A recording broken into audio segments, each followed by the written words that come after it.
Alright. Get it going. Okay. That there. That's on. Good. Alright. Where did I put my webcam last time? I don't remember. I think it was on the left.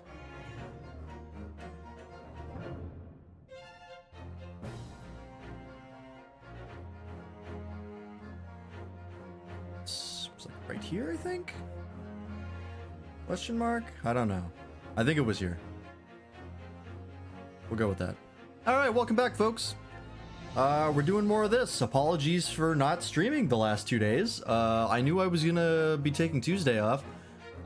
Didn't know Monday was also gonna be a day off. So, it's been a hot minute. I don't fully remember what we were doing, but I'm sure the game will tell us, because it's really good about that.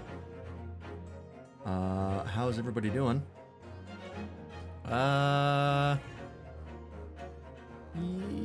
Yeah, so we're gonna do about 2 hours of this, or until my voice gives out, and then we'll switch to Project Wingman. Yeah.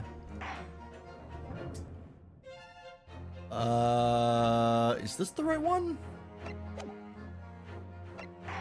Paul's Hello Ultimate Fails. I guess it is. I thought it would be part 2. But I guess not. Alright, that's fine. How are you doing tonight, Ultimate Fails?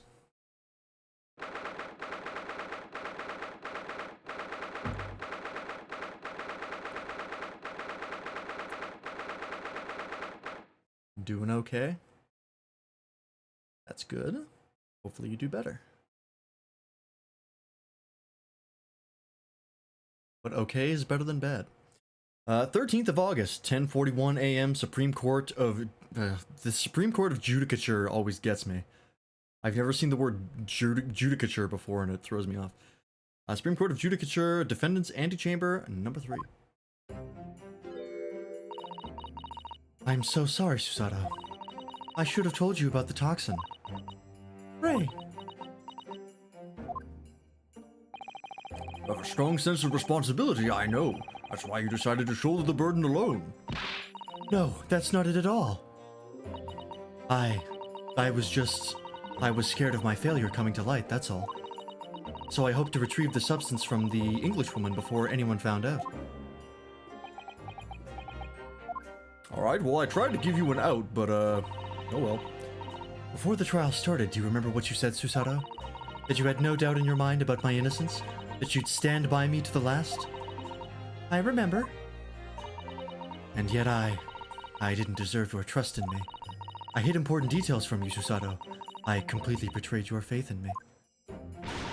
Hit me, Susato! I deserve it! No, in fact, throw me to the floor! Just, like, knock some teeth out. I want to be fucked up! No, that's too good for me as well. Drag me through the city's... Alright, is this like a masochism thing? Is this? Also, I can move my camera up even more. Like right here, so otherwise I might... I'm coloring the names. Yeah, kinky, that's for sure. I'm no better, you know. Oh. Even though in my heart I knew that you'd pulled the knife blade from Miss Brett's back, there was just a brief moment when, in my mind, I doubted you. They're as extreme as ever? It's an Ace Attorney game. Susato. I'm sorry. After I stood here and promised you that I'd stand by you and always be on your side, I betrayed your faith in me too. I betrayed your faith in me too. And as such, I failed you as a lawyer. Oh no. I think this situation has taught both of you a valuable lesson. Placing your unbridled faith in another is no easy task. Yes, Father. That fact has certainly struck home. Which is why I can see more clearly now. The rain has gone. So, Ray... Yes? Can you find it in your heart to forgive me?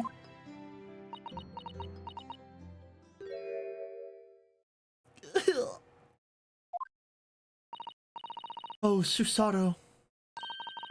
You know you'll always be a gallant, dashing lawyer in my eyes now. Oh, Ray. Cool, so can you, like, actually tell us what happened? This is something that always gets me about Ace Attorney games, that always annoys me. The witness has every once in a while, not always, but every once in a while, really just is awfully cagey about what they experienced and what went down and what they saw.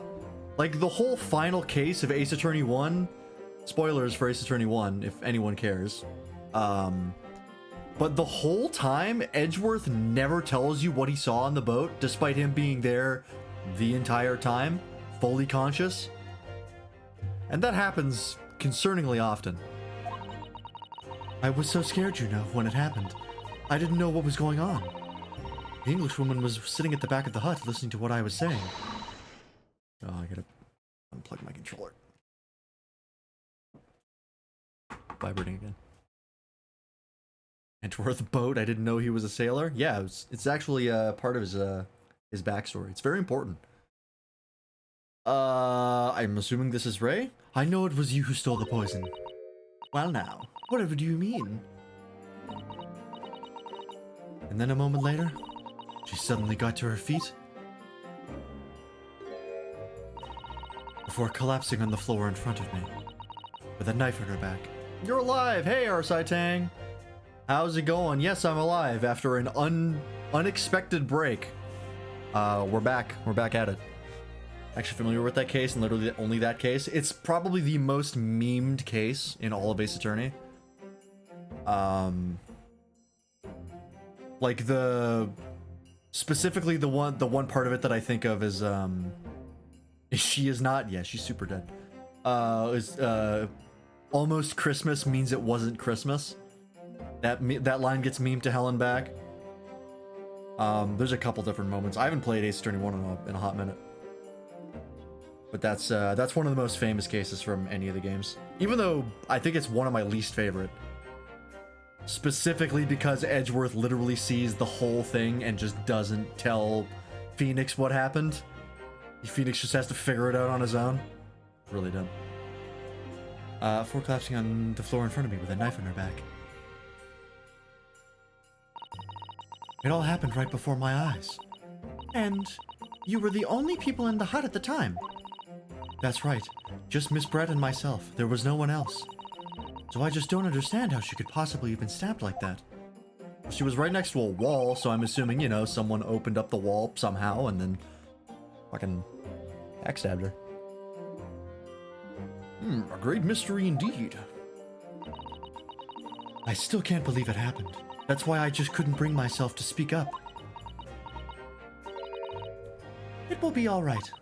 However it happened, and whatever really went on by the sea that day, I promise you that I'm going to prove everything you've said you saw is true. Okay, that's a weird sentence. Everything you said you saw is true. Spoken like a true Mikotoba. Is that a Mikotoba thing? Proving the truth? I guess. Now, I think we should discuss what's coming up in the trial, don't you? We don't have much time. We must make sure we have our facts in order. Yes, I expect the poison is going to come under closest scrutiny in the upcoming proceedings. The police should hopefully have identified it on the blade by now. Again, wasn't like a big thing with the poison, it couldn't be identified. The trouble is, it's a completely new laboratory synthesized blend of alkaloids. The police won't have any way of testing for it. Okay, there we go. Oh, I see. Yes, without this chemical reagent, it's impossible to... You had that the whole fucking time? God damn it. Do the police know you have that? They probably want it. Fuck's sake. Without this chemical reagent, it's impossible to detect the toxin. Chemical reagent? I spent a colleague of mine off with some earlier to deliver to police court... Okay, good. He did give it to the police. Police headquarters. I think perhaps you should have some as well, though, just in case. Oh, are we gonna get the Apollo Justice dabbing, was it luminol test? It'd be fun to have. I like that mechanic. Apollo Justice had a lot of fun mechanics, his writing was just bad.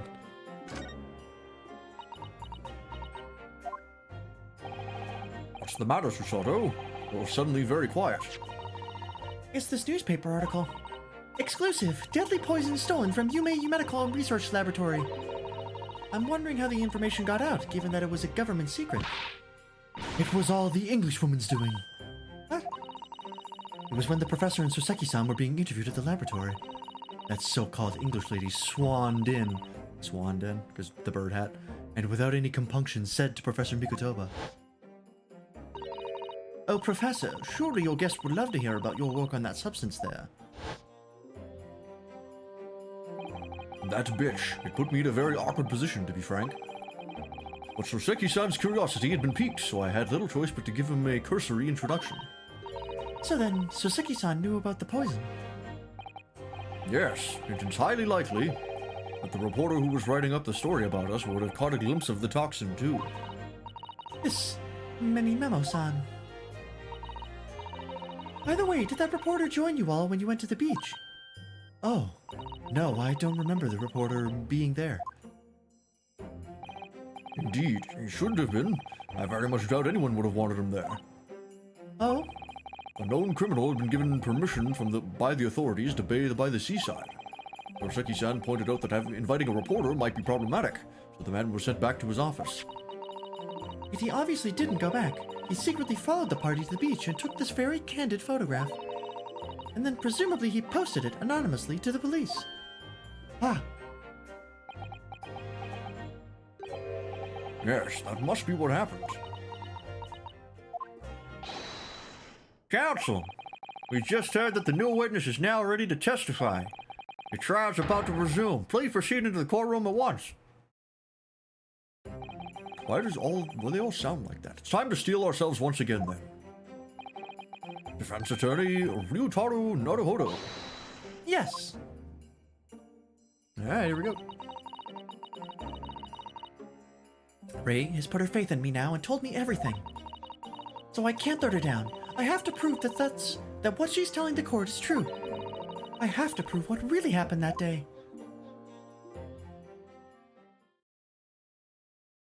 I'm still finding the voices again. Cut me some slack. 13th of August, 11:30 a.m. Supreme Court of Judicature, Courtroom 1.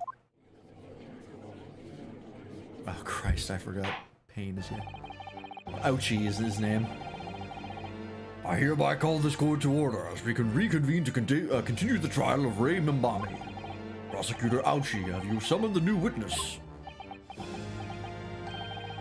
Alright. I gotta stretch for this guy. Ugh. Before I address that question, Your Excellency, I have some very important news to share. Oh? What news? And why does he look so happy about it? During the recess with the collaboration of Professor Mikotoba's laboratory at Yume University, the police re-examined the knife that was used to end Miss Giselle Brett's life. Excellent. I admire your rapid handling of the matter. Oh, too kind, Your Excellency, too kind. I was merely carrying out your instructions, of course. I had the region delivered to police headquarters by rickshaw, so it'd be there in good time. But judging by the man's swagger, I fear we might need to brace ourselves for the inevitable. And, counsel, what were the results? Kiss Up needs a fucking fix, he sure does. This guy's the worst. I'm glad he gets trounced in every fucking game. This dagger, which was so cruelly used to end the life of the victim, has no trace of poison anywhere along its blade. What? Are you sure about that? I would stake the reputation of the police on it. Oh, so it means nothing. So it means nothing. The police have garbage reputation in every fucking game they're in. Every single time we need additional evidence searching by the fucking defense to find what the police missed. Armed with a reagent, the test is extremely simple. They couldn't have made a mistake. Alright, I'm assuming I can use it. In short, the accused's feeble excuse earlier has been utterly destroyed. Ah! Yeah, every game they're in, regardless of series. I'm sure there's at least one game out there that gives the police a good reputation, but I don't know of any. Now, the prosecution is ready to call the new witness. Ah, the newspaper reporter who managed to capture a photograph of the crucial moment. Good. Very well, officer. Bring in the new witness. Ah, my face. No trace of poison on the knife. But if that's really the case, how could the toxin have entered the victim's body?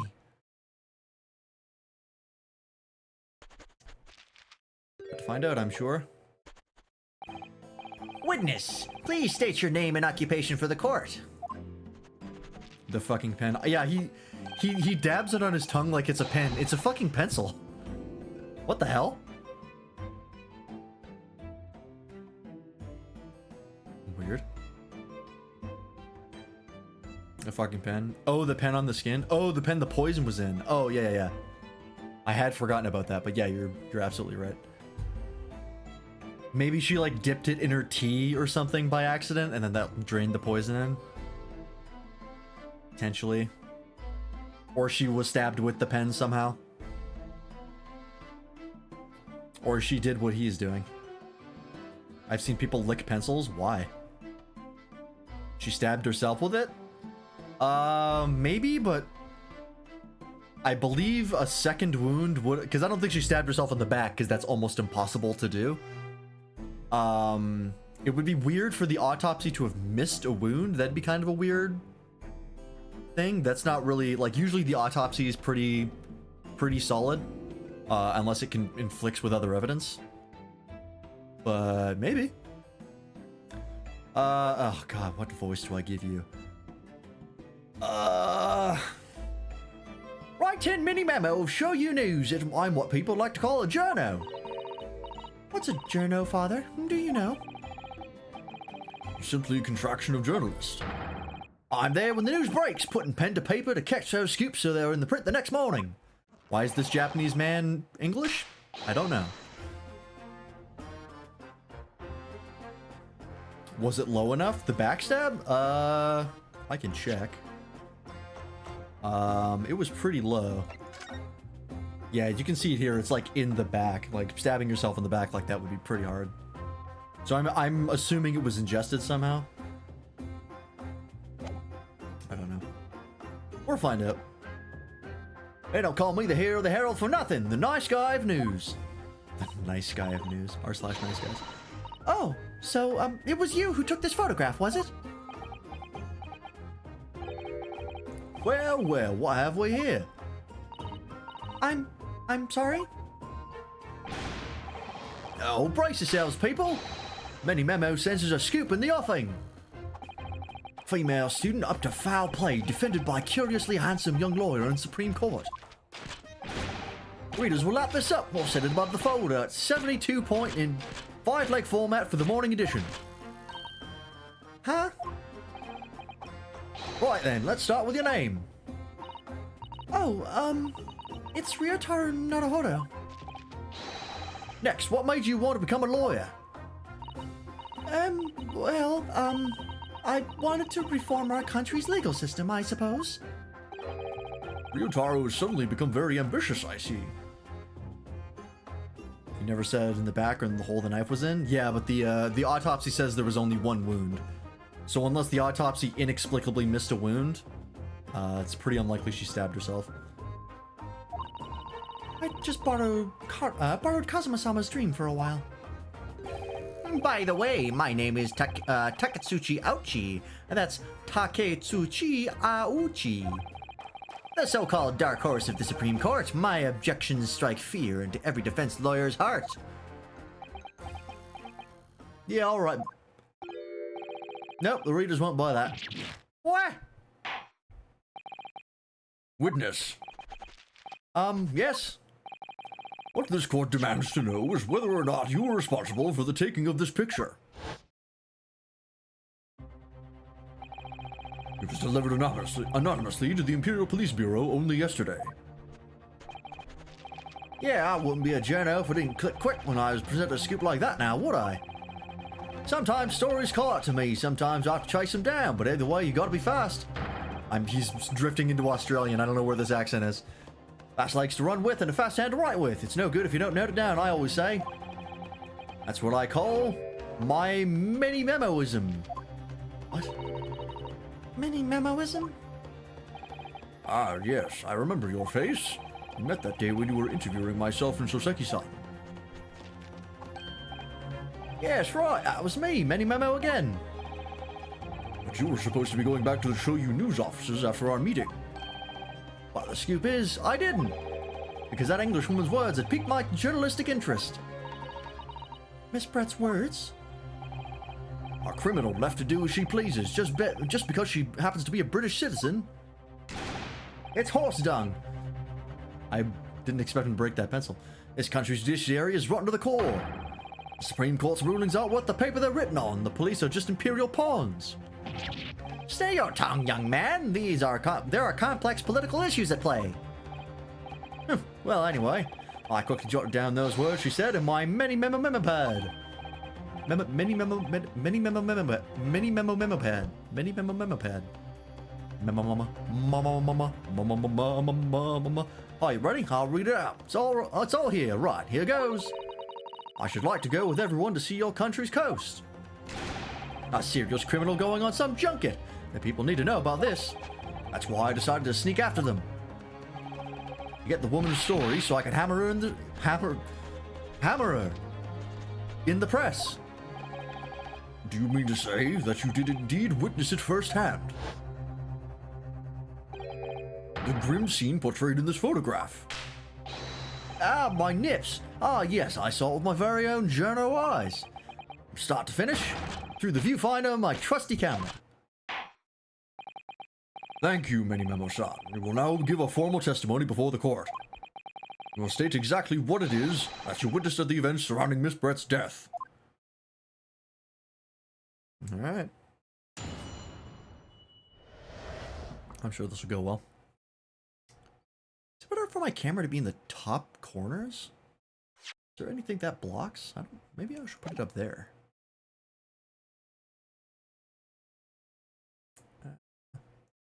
So little space in this this game to put things.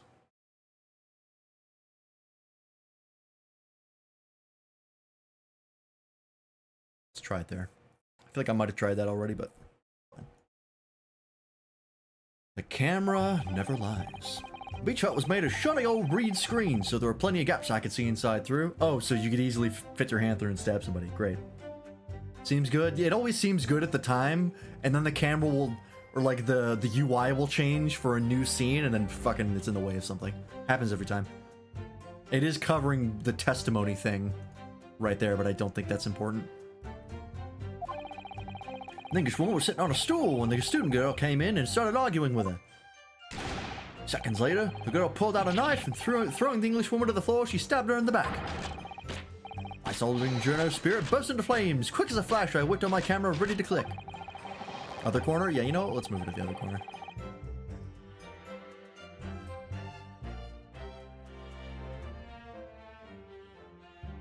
I pulled apart the rough weave of one of the screens and poked the lens through for the perfect shot. Read screens, you say? Right. You can see them clearly enough in that great shot I snapped. The hot walls were just screens made of coarsely woven reeds. I already hate this journalist, yeah. Yes, it allows the breeze to pass through and bring some relief from the summer heat. And it was a breeze for me to poke my camera through and see the whole thing hotting up. Hotting up? What? Yeah, that's what it says. Alright.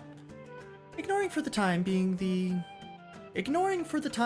appalling invasion of privacy involved. Ignoring for the time.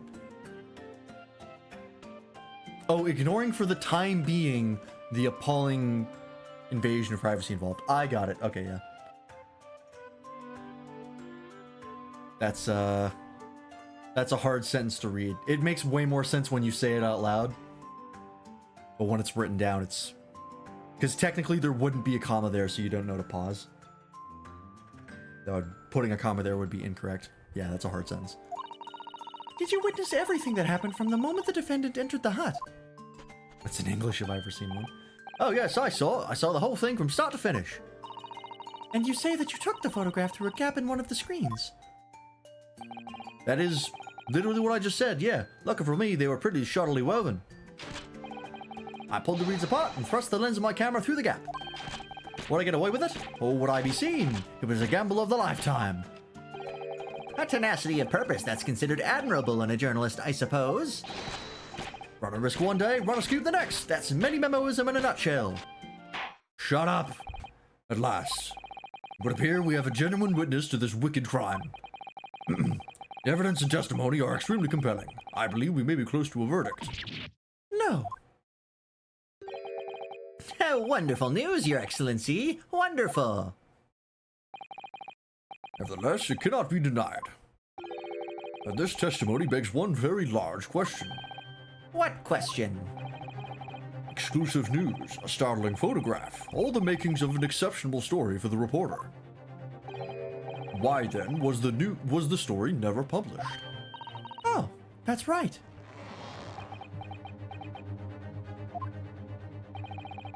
It seems clear to me that there are circumstances at play here that are yet to be understood. Ha! More pathetic excuses. Very well then, counsel. Proceed with your cross-examination.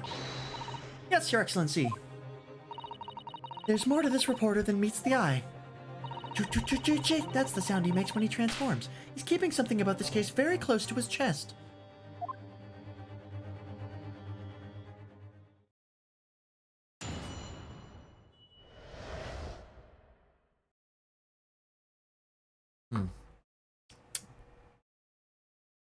His fucking camera? Maybe. Alright, I'm probably gonna have to press on something. I don't think any contradictions were there. Let's see. Also his tie. Very true.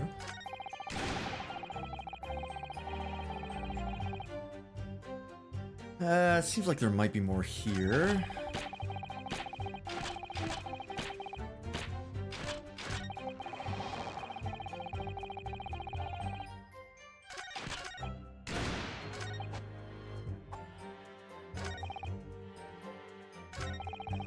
It's either that or this because of the gaps being like somebody could have pulled the gap open and then stabbed her. Pressing this might lead to that. Let's go with this one first. Hold it! Do you swear before this court that you actually saw the precise moment when the stabbing took place? Ha! The precise moment? I didn't see just that. I saw the whole hellish scene play out. From start to finish, my nipples are sore. How does his pen end up in the English lady's hand? I don't think it's his pen. I think it's her pen. Because it has, RM. Oh, but RM could be his initials, right? His name is something many memo. Oh yeah, and Giselle Brett's not even, that doesn't even track. So it's not even her. Oh, this is Raymond Bommy's pen. That's what we thought. But this might be him, his. Yeah, I think his first name starts with an R, so this actually might be his pen. I didn't even think about that, but that's true. I have here a simple plan of the beach hut. Perhaps you could use it to explain to the court exactly what you witnessed.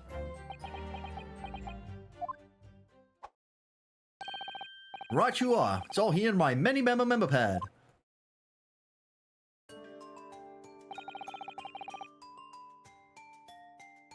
When I first peered into the hut, I'm sure that the Englishwoman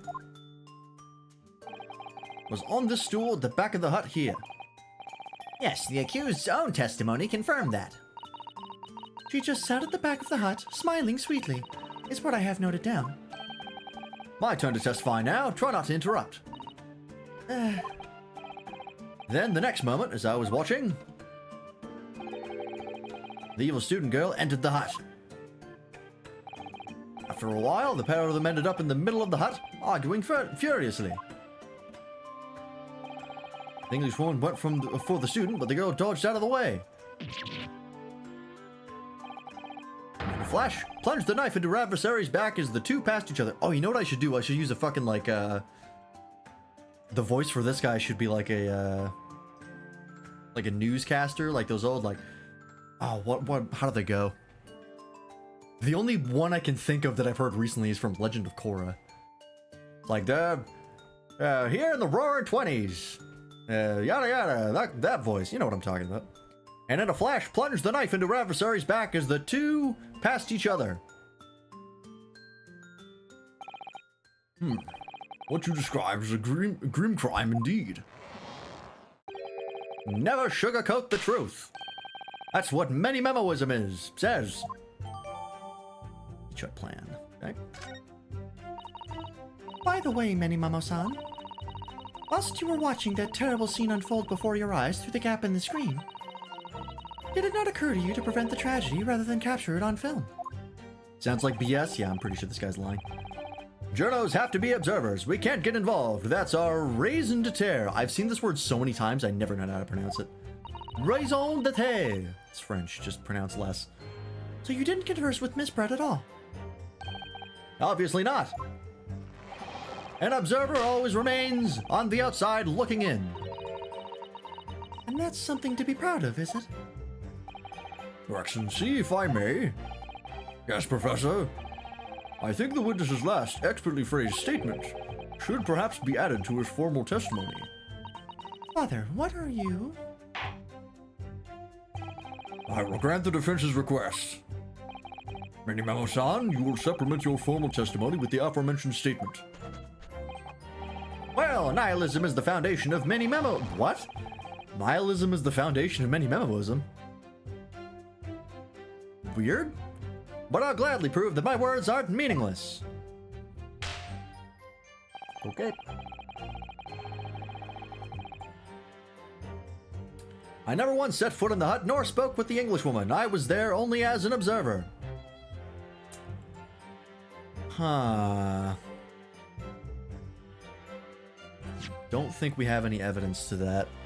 It might be the pen, but currently we don't know it's his. I think it's too early to present this. Have we examined this? I don't think we have. Examine this. Ah, yes, this must be the victim's blood. Oh, I know why we didn't have it up here. It's because it covers up some of this dialogue. Ah, that's fine. Oh dear, blood is never a pretty sight, is it? I'm having to fight the urge to run it under a hot tap and get it clean. You've always been fastidious about cleaning, haven't you? I think this is something else, Father. Okay, is there anything else? Anything there? Nope. Up there. Nothing there. What else do we have? This. Okay. That doesn't help. I'm also gonna drop a save just in case I... Whoops.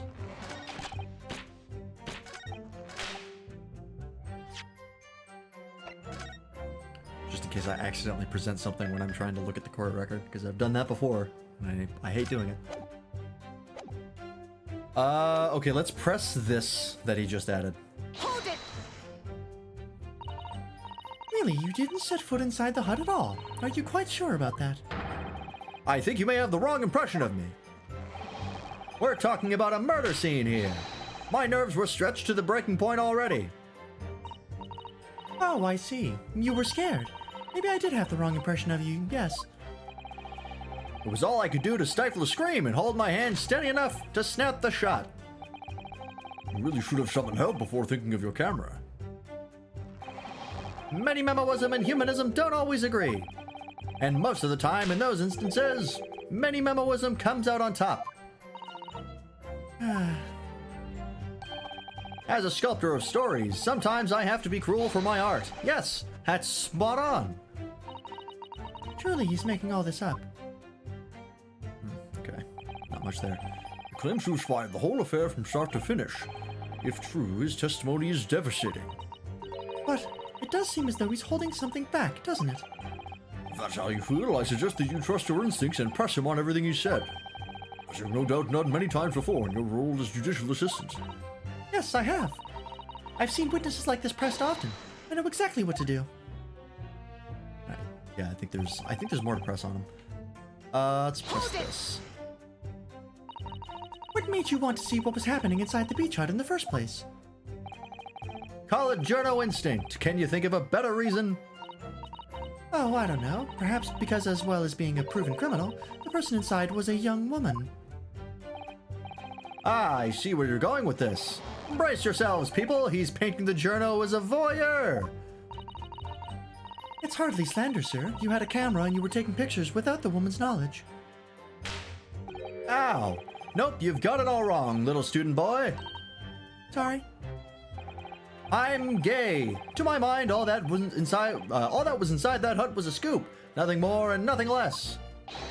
Scoops know no gender. Man or woman, it's all news. That's very progressive of you. That's not even mini-memoism. It's basic journalism. If only the courtroom was as indiscriminate. Right, so if that's all buttoned up, can we move on? Tell the court then, witness, what sight befell your eyes when you looked inside the hut? A sight that vindicated my journo instinct, that's what. When I pulled back the reeds, I could see it all as clear as day. Okay. Sitting on the stool. Guess we'll just press everything. Not sure what to look for. So you actually saw Minbami-san entering the hut? Yep, and she was raging. Raging like my journo spirit and my boner. And the argument you mentioned, what was that about exactly? You stole it. I didn't steal it. That kind of thing. Talking about the poison, I suppose. The student girl walked right up to the Englishwoman and really started laying into her. I mean, if she laid into her anymore, there would have been eggs. That's stupid. That's fucking... I hate that made me laugh. The man should have been an author. His description talents are wasted on journalism. But the student's rantings fell on deaf ears, like a Japanese person listening to English for the first time. You really ought to work on his similes first, though, to be honest.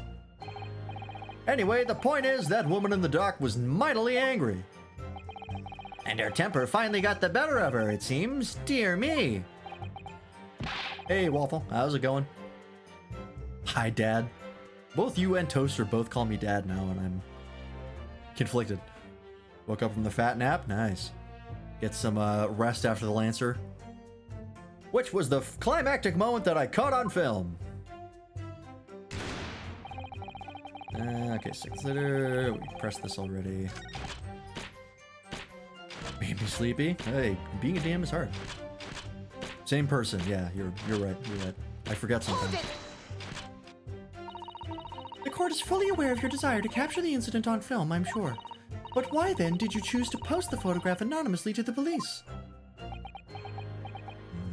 we go. I'm afraid I don't understand a word what's coming out of your mouth. Or that's coming out of your mouth. I'm asking why, as a journalist, you decided not to make a story out of the incident. Think of me as a sculptor who makes art out of the sordid private details of other people's lives. But I never discuss my own personal life on principle. Ow! I mean, that's basic mini-memoism. It's not something to boast about. No doubt your burning desire to see the truth exposed and justice done was what motivated you. Doesn't help that I barely slept last night because I had gender dysphoria, maybe. Well, if there's anything to keep you up at night, that'd probably be one. That's it. That's brilliant. My burning desire to see something or other exposed. There has to be a good reason why he didn't think to write an article about what he saw, though. By your own admission, you were outside the hut. How then did you manage to take the photograph? Ah, yes, that. I'm glad you asked. Okay. We pressed this already, didn't we? Oh no, I pressed the first thing. Let me press this one. Hold it! But the two women inside didn't notice. Ha! Obviously not. If they had, where would I be right now? In jail, that's where. Ow, my nips. Which you'd think would make you reflect on what you were doing.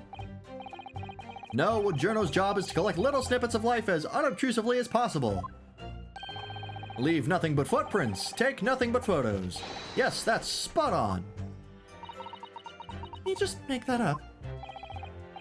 The point is, the witness risked life and limb to obtain this photograph.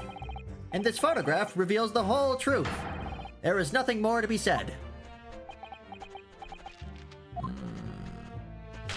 Sure sounds like there's more. Okay, so we've pressed everything.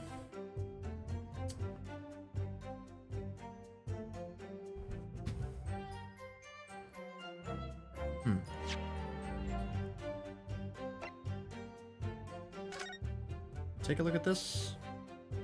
See what this says. I don't think this is going to come and help in any situation here, but maybe. The label appears to be written in a foreign language that I don't know. It's German, so your knowledge of English is going to be of little help here, I'm afraid. Couldn't you just have written medicine on it in Japanese, and we'd all be able to read it? German is the international language of medicine, my dear. It is? But yes, I can certainly see the merit in labeling the bottle in Japanese.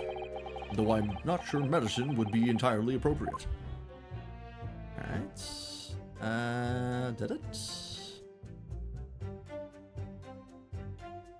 Yep, alright. Nothing there. Okay, so the only thing I've got here is this pen. It has the initials of RM on it. And this might be why he's constantly licking his pencil, because he's used to having a pen. So that would definitely track. And then maybe this university logo on the bottom is because he used to be a university student. Okay. Just examine that again. This is nothing. This is the story. I want to make sure there's no other thing that like points to him being in there.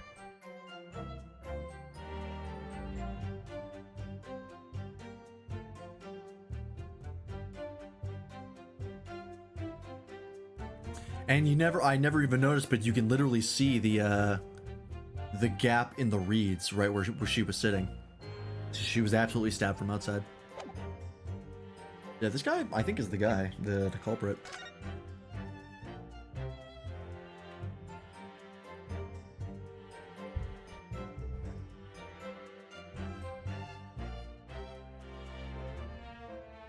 Okay.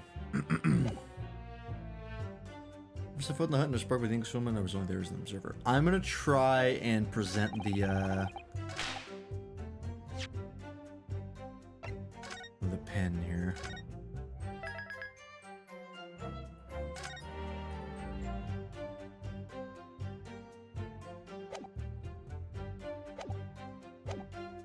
Yeah, I can't think of anything else. Let's give it a shot.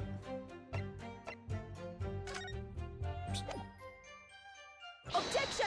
Ooh, we got it. Nice, nice, nice. Minimomo-san, until now I've had a firm belief that newspapers are in the business of uncovering and publishing the truth. You're spot on there. The press doesn't lie. Oh, that's funny. That's a good one. The press doesn't lie. Which is why I'm proud to wear the emblem of the Shoyu News on my arm. Oh, it's the same emblem as on the pen.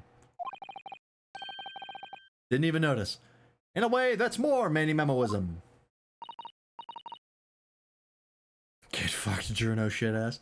Sadly, though, it seems the journalists who write for those papers don't always share the same passion for the truth. What are you suggesting with those recriminatory words, Counsel? I don't even know what that means. On a word-a-day calendar. Minimomo-san, do you recognize this fountain pen? Ah! This pen was found at the scene of Miss Brett's death. In fact, the murder victim was gripping it in her hand as she died. What are you? If you look at the barrel of the pen, you'll notice that it is in the owner its owner's initials are engraved there. R.M. Yes, thank you for bringing that up, Counsel. The initials of the accused, Ray Membami. Is it a coincidence, I wonder, that your initials are also RM? No! Right in mini memo. RM. That's horse dung. Can't you see, one of the central tenets of many memoism is being a pencil user? And yet, as the court will clearly be able to see, on your right hand, there is a very obvious blue ink stain.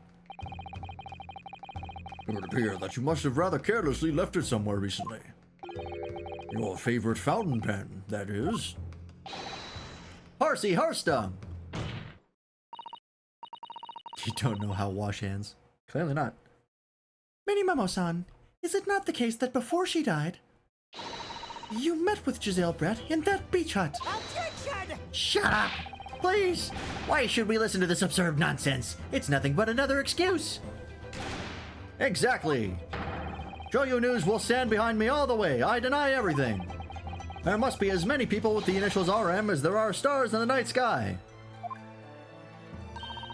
The defense has neither the time nor the inclination to count every star in the sky.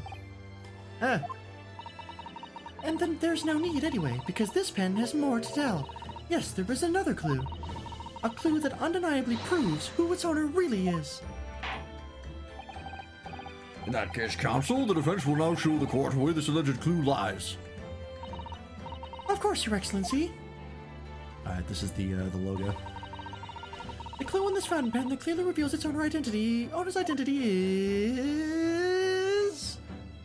this one. Oh, whoops. I didn't mean to,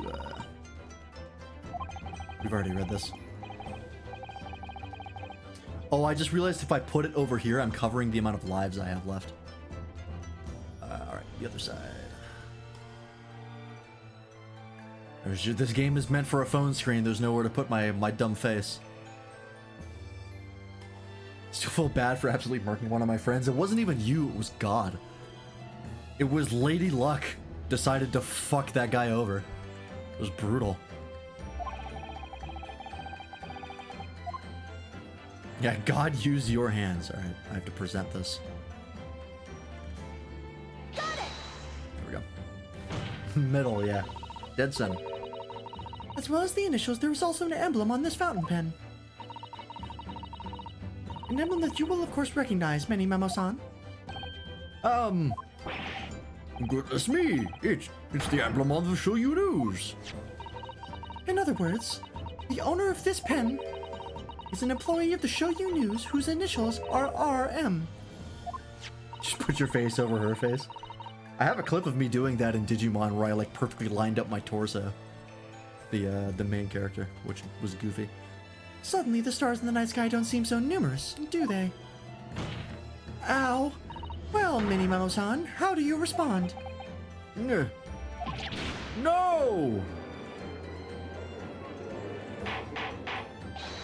Order, order! Explain yourself, witness. The inside of my hat smells funny. Ha! Ha ha! So, this is how the mighty Supreme Court works, is it? Using coercive tactics to have well-meaning citizens reveal harmless secrets. I've used nothing but honest tactics. Alright then, fine, I won't try to hide it anymore. Yes, not long before that grim tragedy unfolded,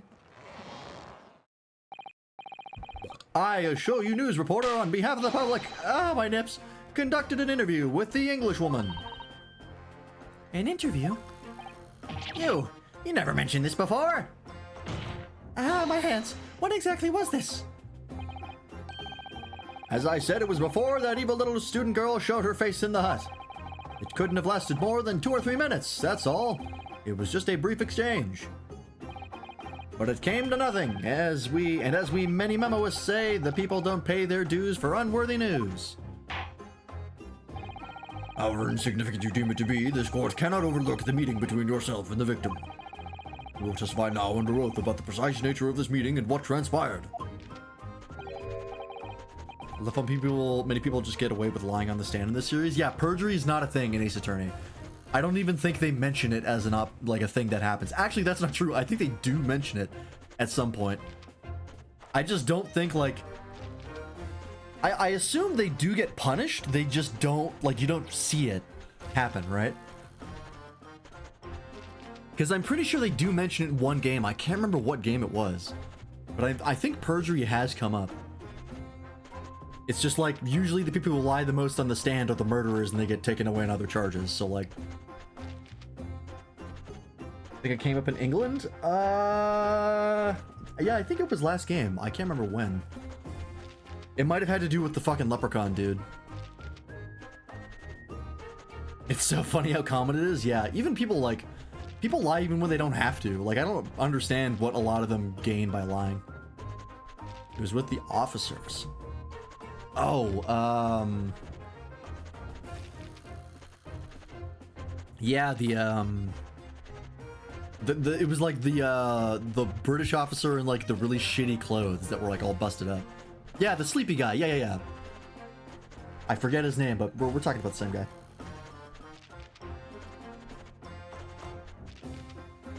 Got it. Got it. Yes. All right, but on one condition. Condition? In all good conscience, I couldn't speak out alone about this. You need to call back the earlier witness, Soseki Natsume-san. Soseki-san?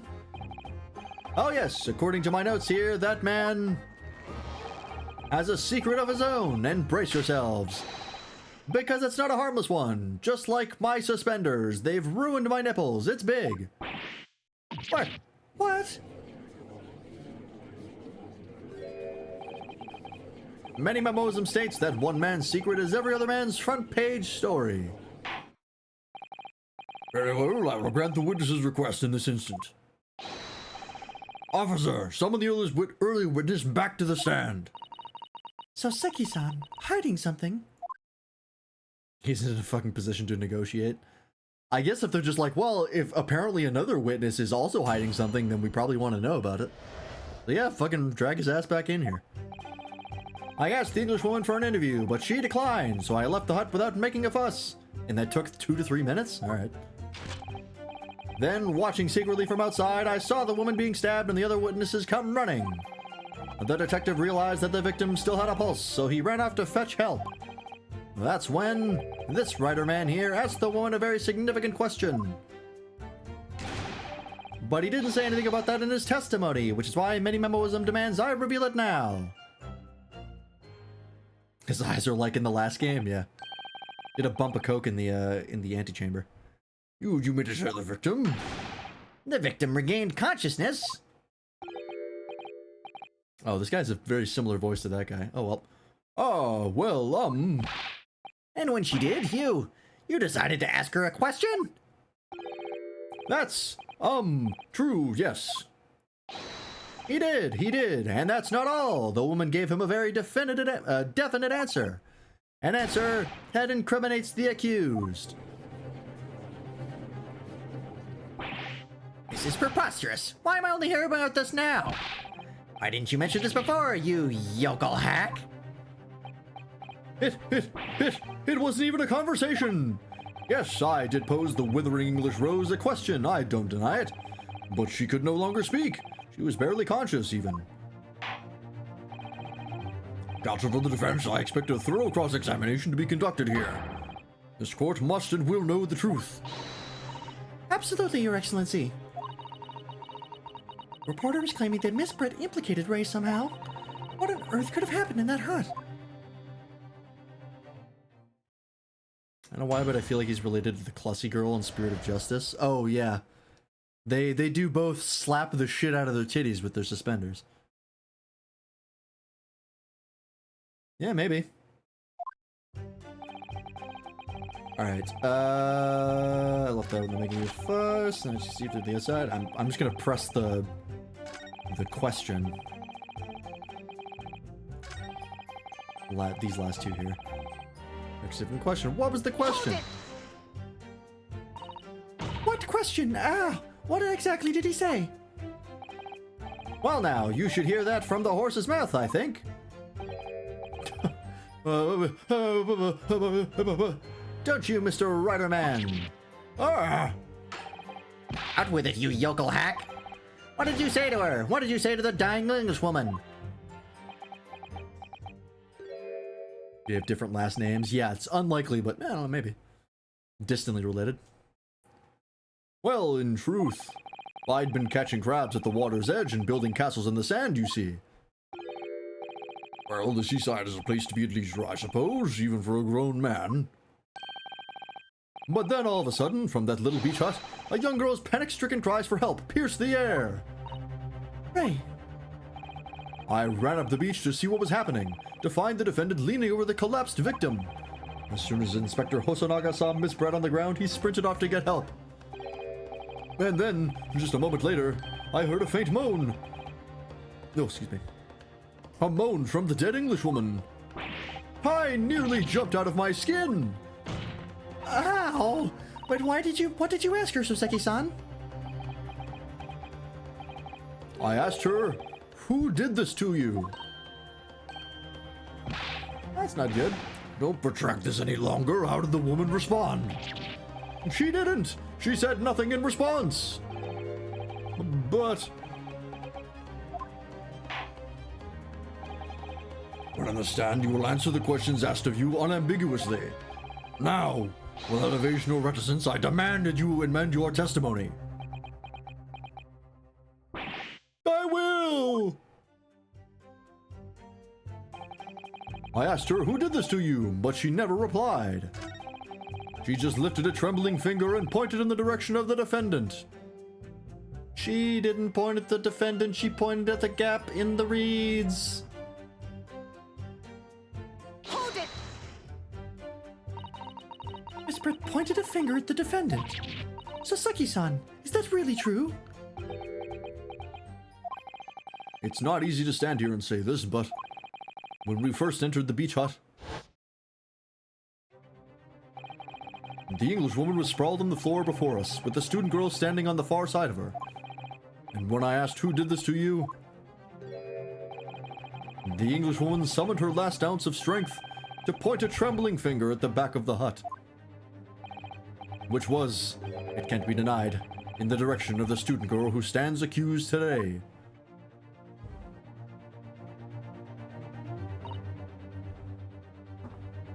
No. Koseki-san, why on earth did you neglect to mention this in your original testimony? But, fiddlesticks, I say! You like showering, but I already showered today? Fuck it, shower again. This is not a British court of law. You will respond in Japanese. Yes, of course. The Englishwoman did point her finger towards the back of the hut, but I was trembling, and she was trembling, and everything was a blur.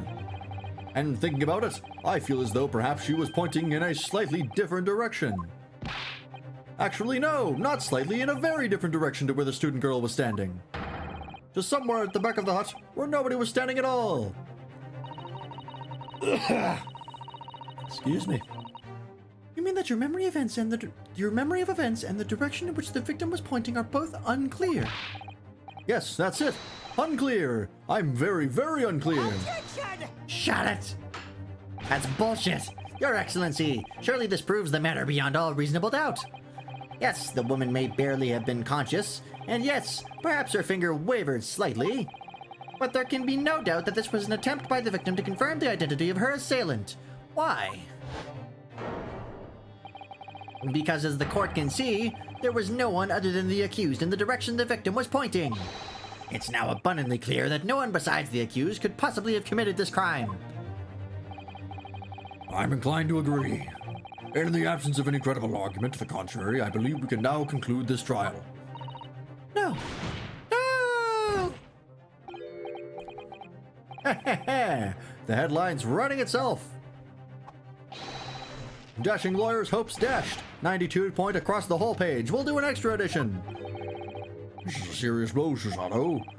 On the spree to identify the true culprit and substantiate our claim with evidence, the judge will give his ruling and the trial will be over. But that's impossible, Father.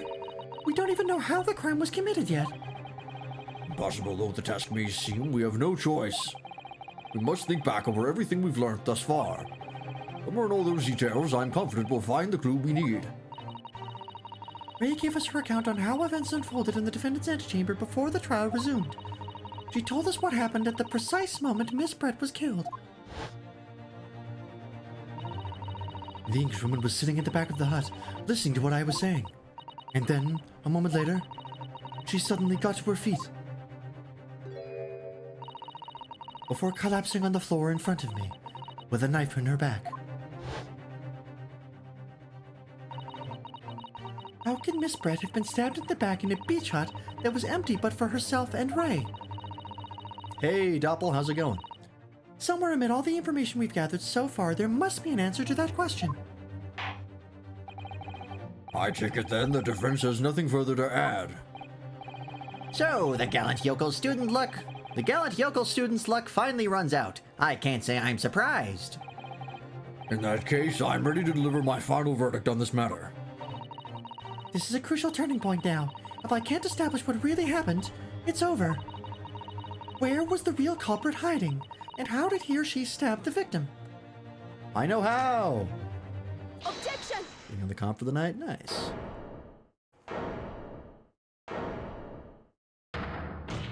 Ow!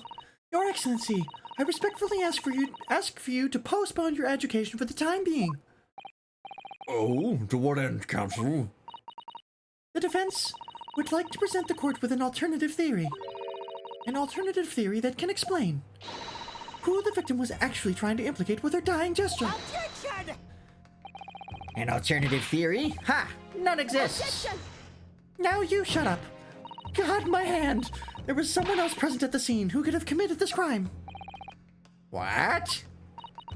And the victim, Miss Brett, tried to reveal who it was to those around her at the time by mustering all her remaining strength and pointing a trembling finger in the killer's direction. This is fiction, fantasy. Very well. As you seem so sure of yourself, Counsel, I'm prepared to hear your alternative theory. So, young Ryotaro Naruto, Yes, Your Excellency. we'll present your latest theory to the court by means of this plan. At the moment the victim was stabbed, where exactly are you proposing the culprit was concealed? It's gotta be right here. Behind the stool. Take that! Naruhodo-san would never give up, and I'm a Naruhodo now. The true culprit who fatally stabbed Miss Brett was concealed in this location here. Are you mad, Counsel? We're suggesting the culprit was outside the hut. What? God, I love the soundtrack in this game. This theme especially is really good. What I'm assuming is the objection theme. Order, order, order! But student lawyer Naruhodo-san Esquire, that makes no sense at all!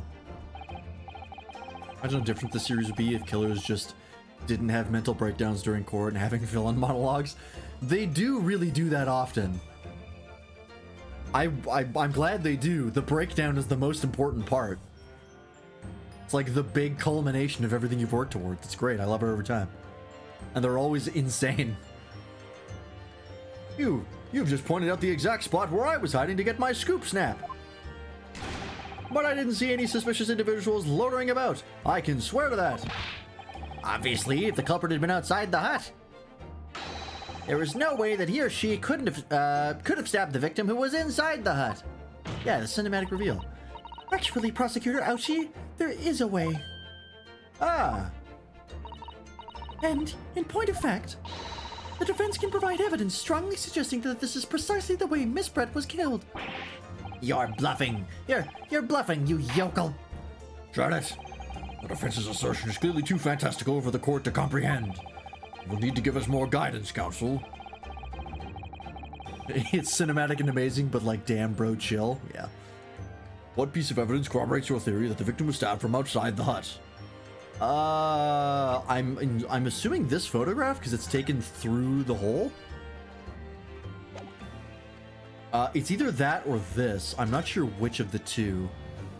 I think the first or the second photograph better shows the hole, so I'm gonna go with this one. Feel the one murder, don't act like you're a fucking Bond villain. Everybody in this game choose the scenery. You can't help it. Take that! Well, I've presented it now. But I haven't the first idea why I chose this piece of evidence. Oh, really? That's not it? Counsel, you're suggesting that this piece of evidence bears out your theory as to how the victim was stabbed. It's something of a windfall, Your Excellency. I think the word you're looking for, Counsel, was downfall. Your theory is correct, and the knife was thrust into Miss Brett's back from outside the hut. There should be a visible trace somewhere. Okay, it is the first picture. A trace, yes, on the hut itself. Armed with that idea, I must look through the court record again. The one with the chair? Yeah. You can see there's like a tiny hole. I just figured the second one was very clearly like, look how big the hole is. Anybody could make that shit. Your Excellency, the defense would like to present a different piece of evidence. All right, you have 4 more chances. Go ahead. Let's try that again. Take that! The original photograph and print of the crime scene. Yes, it's clearly visible in this print. Trace of the fatal thrust that was delivered from outside the beach hut. Objection! Do you take us for fools? There's no hint of any such thing. I'm not sure that everyone present would agree. Someone, at least, appears to have noticed what it is that I'm referring to. Counsel, once again, I must call on you to be explicit for the court. Where on this photograph is the trace of the stabbing which you claim took place from the outside the hut? Right there. Take that! Look closely, just here. In the screen at the back of the hut, you can see the effects of a blade having been forced through the reeds. No, I can't. I can't see any such thing. It's true that the hut in question had 4 walls as you'd expect. However, by parting the reeds, a knife blade could easily penetrate them. This is extraordinary. Yes. Ow! The true culprit accidentally stabbed the victim from outside the beach hut. Oh. He did a fucking report accidentally stabbed her. I don't know if he did it accidentally, but it's looking very likely that he stabbed her. Notice is this the only AA game without the player having some kind of almost magical bluff detecting device? Not true. I mean, the first game didn't have anything like that. The Magatama wasn't introduced until the second game. And I don't think there's any... Is there one in Spirit of Justice? Because the gimmick of that game is the memory pool thing. It wasn't in the first, no. It was introduced by Pearl, which was the first case in the second game. In the first game, they didn't have anything like that. Because that was when you go and go to the actual village that they live in. I'm trying to remember though. I don't think Spirit of Justice had anything like that because the memory thing was a fancy security camera. So that it didn't really like detect lies. But the Magatama, the bracelet, and the mood matrix. If I remember wrong, it's easy to forget because it's in the next 2 games and it's a very big part of them. But yeah, no, it's only in the next 2 games. And then yeah, I guess I don't think Spirit of Justice had anything like that because I don't think the Magatama's in that. Or is it? Fuck, it's been a while since I played Spirit of Justice. I don't remember. And of everyone present at the scene, there was only one person who could have done that. Only one person who was directly outside the hut when Miss Brett was killed. Right-hand Minimomo-san, it could only have been you. No! Objection! Yeah, I don't remember Spirit of Justice very well. It might have. I know the gimmick it had was the memory pool that was a fancy, like, you could see the memory of the people right when they died. But I don't think... I couldn't remember if there's anything else, because that doesn't detect lies. That was just another piece of evidence. Written many memos? Yeah, I know. This preposterous idea leaves me all but speechless. Just look at the photograph again. The victim lies almost exactly in the center of the beach hut, does she not? Are we to assume, as part of this farcical scenario, that the assailant was a knife thrower? Objection! No, of course not. We're not. If you recall the testimony of the defendant about the events just before the victim's death. Inside the beach hut, I confronted Miss Brett. But she just sat on a stool at the back of the hut, smiling sweetly at me as if she knew she was uncomfortable.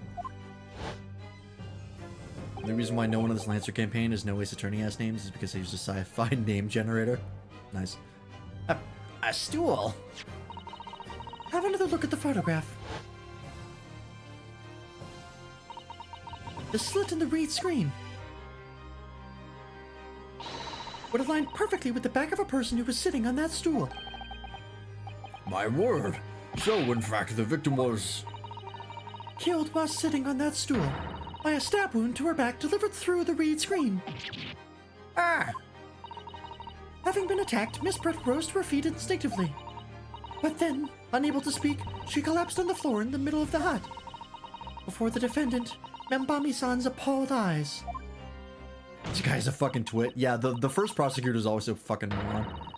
And it's always this guy every time. Just different people. Or, the original guy, I think his older brother, and now his ancestor. This family takes nothing but L's. And that, Your Excellency, is the truth of what happened on that beach that day.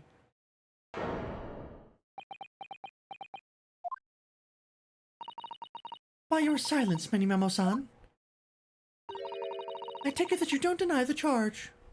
Does this game have Detective Gumshoe? It has a detective, that's Hosonaga-san. But there's no one like... There's no, like, you know, Gumshoe ancestor in this game. Because Gumshoe hasn't been in the game since the third game. He hasn't shown up since Trials and Tribulations, which fucking sucks. I want him to come back. But apparently he wasn't very popular in Japan, so he got canned. I take it that you don't deny the charge. This is absurd! Yeah, they fucking retconned his ass. That will do. It will appear that we have a tacit admission of guilt from the witness. Accordingly, this court has successfully established the truth of this matter, which means that the defendant, Membami-san, is innocent of the crime. Been stuck in that pose for 5 minutes. They have incredible force strength. Oh, thank goodness. I finally made him cave. I must say, I've never been more proud. No, this can't be. Another L. The Ouchi clan can't. What of my growth? My growth of hope? It wasn't all an apparition. I can't accept this. I won't. I see no reason for the continuance of this trial. Nah, someone's gonna say something. I will therefore... There it is. I knew it was coming. Fucking Minimomo. Ha ha ha! Well, this is all very convenient. This is how the highest court in our mighty empire delivers justice, is it? Suppressing well-meaning citizens' freedom to speak and branding them as criminals. But we've established that the victim was stabbed from outside the hut, through the reed screen walls. And no one but you was in place at the time to have his hand on the hilt of the blade. It's a perfectly logical deduction. Yeah, he's pulling a Luke at me by just saying the same shit over and over. So, your argument hinges on the location of whoever stabbed the Englishwoman, does it? Well, it seems a little irrelevant now. Irrelevant? Where she was stabbed, how she was stabbed. It doesn't matter. I mean, whether she was stabbed at all makes no difference if you think about it. After all, this trial's already shown the whole thing hinges on something else.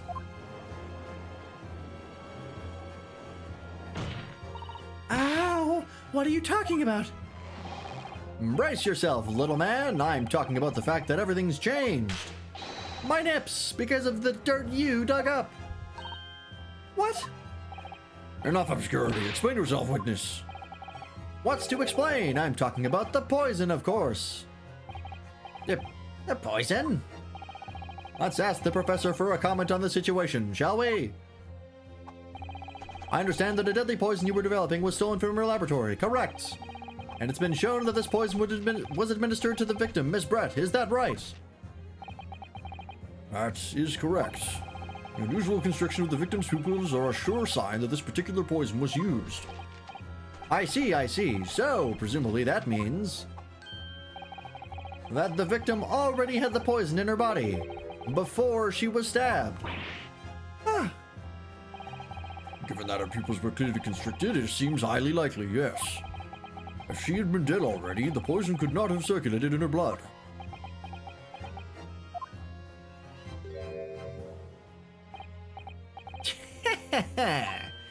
How refreshing to hear the argument of a metropolitan mind.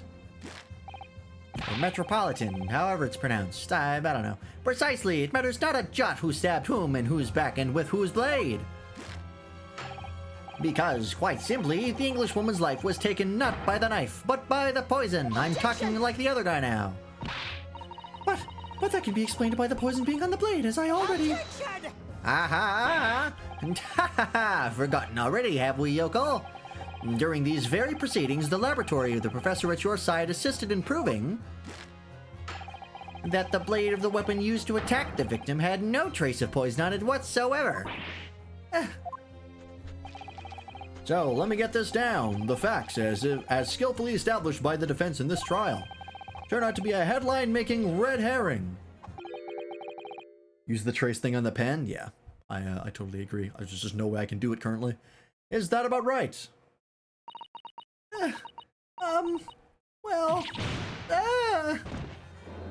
My spine.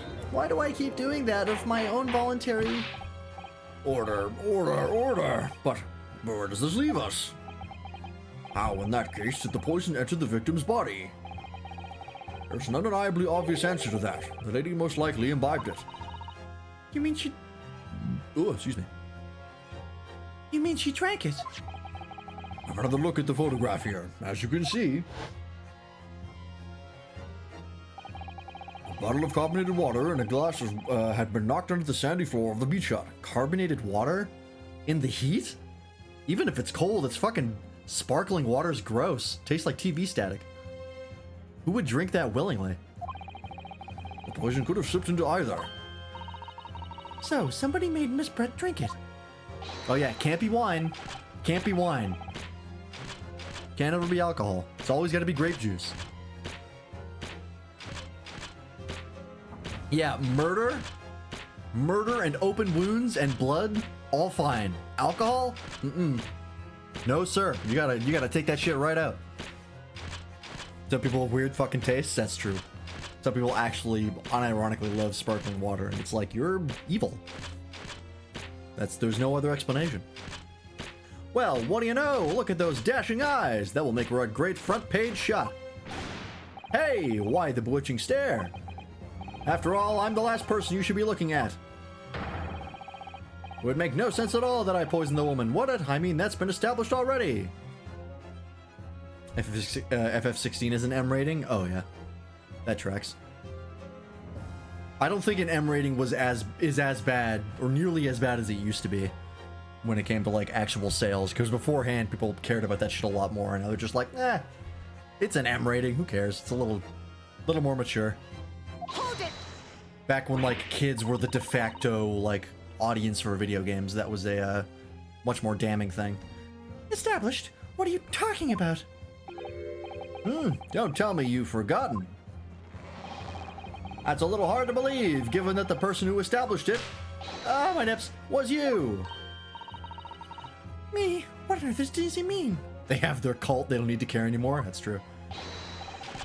Oh, let me capture those wide eyes. This is prime press fodder, this is. It would seem that this trial is not destined to end yet after all. I hereby call the witness to give further testimony. That's great, that is. Let me get a shot of that magnificent beard, Your Excellency. Thank you. You claim it to be impossible that you were the one responsible for administering the poison to the victim. You'll explain to the court in your testimony the basis upon which you make such a claim. I'm a journo and I'm a man. I've never tried to run or hide from anything in my life. And I'm not about to start now, because that's mini-memoism. For a brief moment, I thought I'd illuminated the truth, but it slipped right back into obscurity again. Just where is this trial going to take us? Alright. Plead innocence. Oh yes, I'm slamming my hand now, and it hurts. Oh yes, I stabbed the English woman, and it's that very fact that proves I'm innocent. Because why would I have bothered to stab the woman if I'd already poisoned her? Cool, so instead of going away for murder, you go away for attempted murder? Good for you. You get like 10 less years, I guess. When I heard this student girl and that pompous English murderer arguing, it got my goat. If the courts weren't going to punish Brett for what she did, someone else would have to see justice done.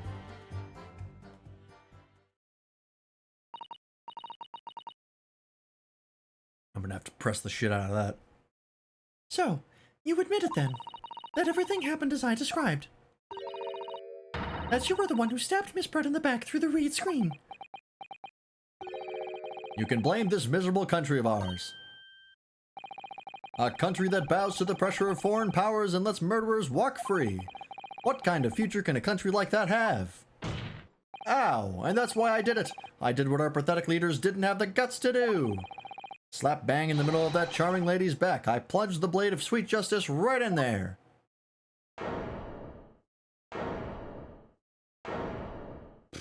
Alright.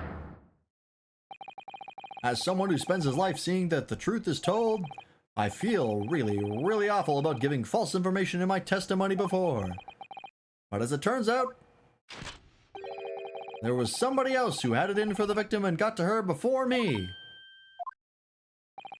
That's right, you guessed it. That pretty little student girl. Now there's a woman after my own heart. We're implicating Ray again. She's the one who gave the poison to the English woman and ended her pitiful existence. Ah, my nips. And suddenly, snap, this Jodo here was off the hook. No, time out. Hey dude, you can't stab people, even if they're already in the process of dying. That's still murder. What? You're not off the hook at all. Congratulations, you got somebody else also murdered. Or someone else also convicted. Good for you, you're still going away.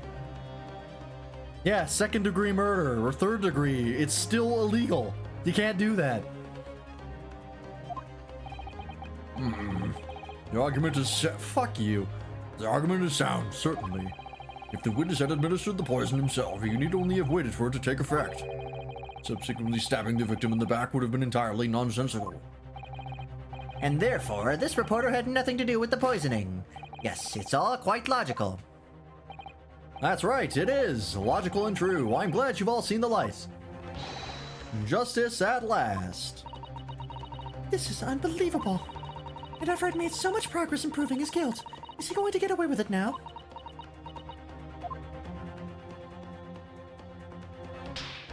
Owie! Think of Kazuma-sama and Naruhodo-san. They never stopped looking for a way forward until the judge's final gavel. This is my final gavel. Oh shit! Very well then, counsel. Proceed with what I assume to be your final cross-examination in this trial. Yes, Your Excellency.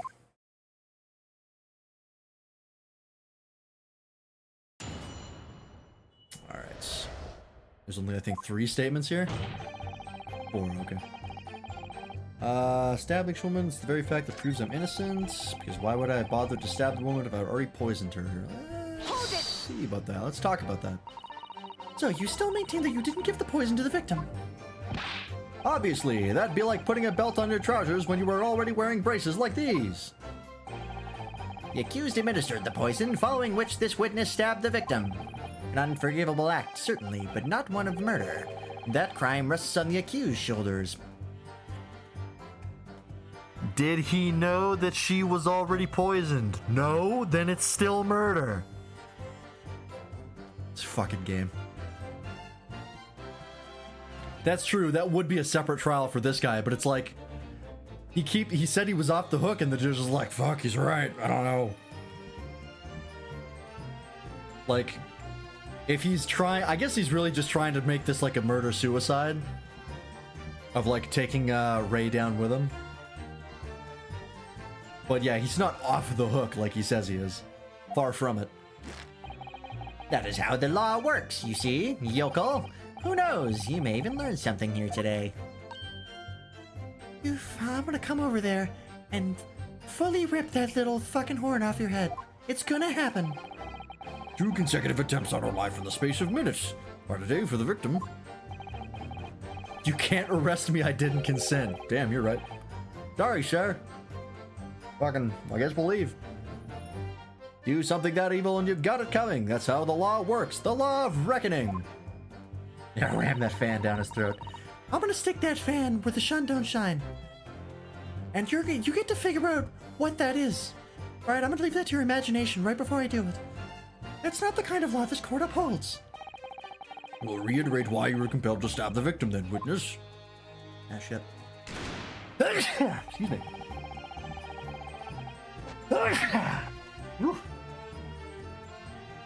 Pardon me.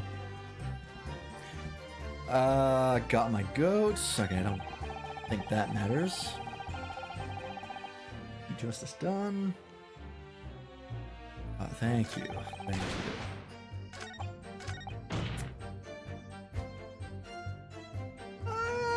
Alright, I guess we're gonna try and press this.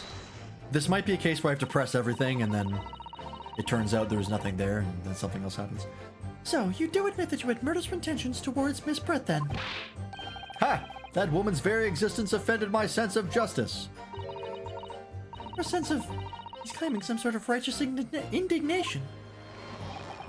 She was pure evil, a cold-blooded killer who'd committed murder right here on our empire's soil. But did our good-for-nothing government do anything? Not a chance, so I had to step in. I need some ointment for my nips. Fly the flag of justice. Put things right for the people. Yes, it was my civic duty. That's what drove me to do it. Alright, see you later, Waffle. So, in summary, murderous intentions then. Whatever you want to call it, the point is this. Yeah, they're very elastic, those suspenders. That English woman was a blight, so I had to do what was right for society. Someone, please help my nips. Yet a real wrong was done by the student girl in the dock, a crime for which she must pay. Obviously, because the poisoning was nothing to do with me at all. Alright. How about this one? Hold it! What exactly were they arguing about? Does he have nips left? They've just been fully impacted. They're just flat. About what happened in that restaurant 9 months ago. That's what. The student girl was laying into the English woman for killing her beloved mentor, Dr. Wilson. Yes, John H. Wilson, a professor of medicine, invited here from England by Professor Mikotoba, no less. Right, but the English woman just jeered.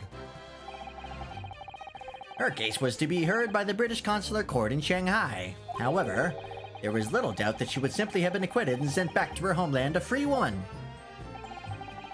It was eating that student girl up inside. You could see it. I really felt for her. Oh? Is this Ray? Aha! I can't. He just lick his pencil? Yeah, he does that. That was one of the first tips that he was used to using a pen. That was a plot point. I can't stand here and listen to this tripe. Ray! Young girl, you stand accused here. We can't just blurt out whenever you feel like it. No, you can't. Sorry, but I'm in the middle of some very important testimony here. Just keep quiet and listen. Lick pencils all the time? Yeah, pencils. But this awful man is making all of this up. Susato, please, you have to make them listen. Hell, lead poisoning. Return to the dock at once, Memami-san. We are in the middle of a cross-examination. Hold it! Ow. Your Excellency, please, I implore you. That journalist is clearly not a trustworthy witness. Exactly. He's a filthy, rotten, black-hearted, bigoted, dirty, great peeping, tiny-dicked Tom. Whoa, okay, I take offense to that last one specifically. Take it easy there. Please, I really think the court should hear what the defendant has to say. Your Excellency, I see no need whatsoever to entertain the accused's remarks. I will grant the request of the defense. Oh shit, you will? But Your Excellency! Shut it. This is likely to be the final cross-examination of these proceedings. As such, I believe it would be ill-advised to stifle the defendant's obvious concerns. So, whilst recognizing that this contravenes regular protocol, I hereby call upon the defendant to speak. Oh. Thank you so much, Your Excellency. Ooh. It was nothing to do with Dr. Nothing to do with Dr. Wilson. We were discussing the stolen poison. Okay, press that. Hold it! The stolen poison that killed the victim, you mean? I suspected her of being the one to steal it. I mean, just think about how she killed Dr. Wilson. That's true. Additionally, Miss Brett certainly had knowledge of the new poison. But surely it would be no easy task to steal a highly secret toxin being developed for the government. Indeed, all visitors to the laboratory are thoroughly searched when they leave. Even if a thief managed to avoid being seen by myself or a colleague, getting the poison out would be very difficult. Did she kill herself? It's unlikely. What's the pen that this guy had has some sort of liquid inside it, and we haven't checked that it's poison, but we're pretty sure it is. So we're thinking that he managed to smuggle it out, and then he used that to kill her by like putting it in her drink when she wasn't looking. That's our current guess so far. We don't think she killed herself, but it's possible. That's true. I pestered Professor Mikotoba until he agreed to show me the poison when I visited his laboratory. But as I left, I was searched from top to tail. But this guy followed him, and he probably wasn't searched. Miss Brett rather bluntly revealed the existence of the toxin we've been developing, you see. And so Seki-san expressed such an interest in it, I felt unable to refuse. Obviously, I gave nothing away other than the fact that it was an extremely potent substance. I'm very ashamed of myself. It's just that I've had a singularly terrible experience with the deadly poison. I wanted to look my old enemy in the eye. Surely you can understand that. To find out if my suspicions were true, I confronted Miss Brett about the poison.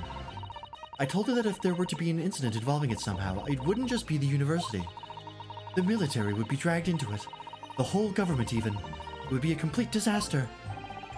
How did Miss Brett respond to your concerns? She just curled those beautiful lips of hers and said she didn't know the first thing about it. In English, actually. Ah, yes. Minimamo-san, one small question if you don't mind. I do mind. Can't you see I'm busy?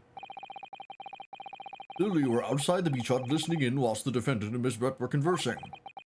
Presumably then, it was you who wrote this article about what you'd heard. Oh, so he speaks English. Exclusive. Deadly poison stolen from Yume Medical Research Laboratory. The story was published in this morning's edition of Shoyu News. The details are too accurate for it to have been written by anyone else. Oh, sorry, I don't know what you're talking about. Yes, look at this. The entire article. It's almost what I said to Miss Brett, word for word. Ah. Ow. Well, Minimamo-san? As a journo and as a citizen of a free country, I don't have to reveal my sources. That's a founding principle of Mini-Memoism. Father's clearly right about this. That reporter did write that article, and he based it on what he overheard from outside the hut. Aha. Alright. So that's what it was all about. You were trying to cover up the fact that you were listening in. That's why you came up with that stinking story about me arguing with her. Yep, shut up! My stories never stink. Look, whatever you say, little girl, it doesn't alter the facts. Your Excellency, there's something I want to say, and I want it to go on record. All right, very well. You may amend your formal testimony. Ah. Ah. Ah. The point is, if you'd poison someone, there'd be no reason to go and stab the person as well. All right, I'm gonna press that. Or no, that's not what he...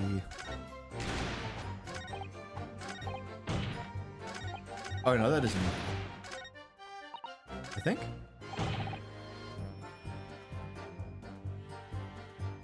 Yeah, I think it's new. All right, I'm gonna go refill my water real fast, and then I'll be right back.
All right, I'm back.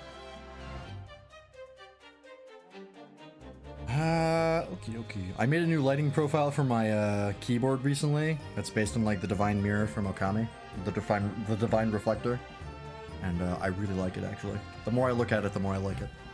It's really nice colors. All right, we're gonna press the shit out of that. Hold it! Just like, goddamn it, more of the shit. Ow, my hand. Perhaps you doubted the efficacy of the poison and sought to make sure your victim would die. That's horse dung. What? That would be like pouring pepper on your Chinese ramen before you'd even tasted it. Completely reckless. Oh, excuse me.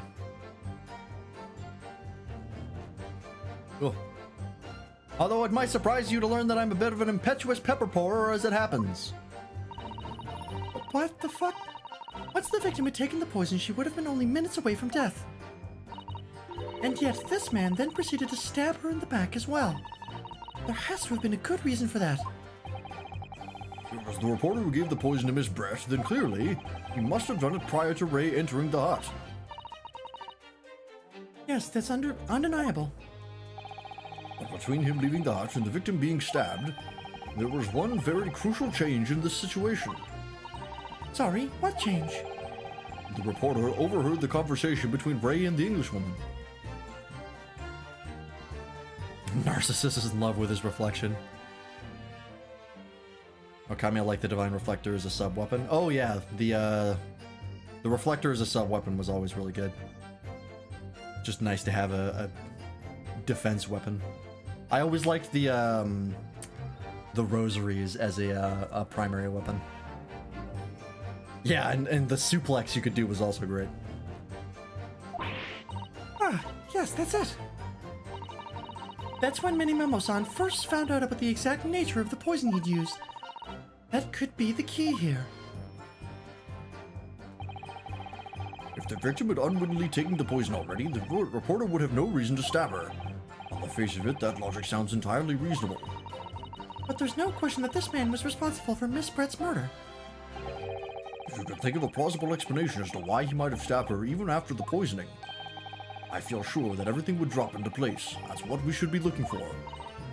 Yes, I agree. And in order to do that, I must try to glean more information. Alright, I'm gonna try and press a little bit more.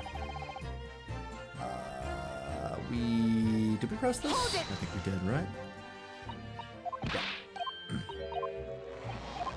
Not that.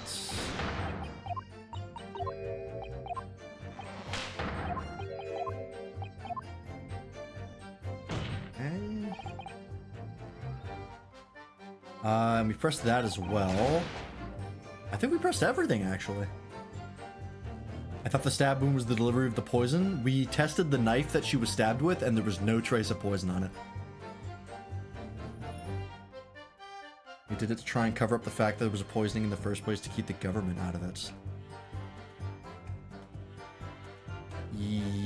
Yeah, that's possible. I don't know what his motivation would be to do that.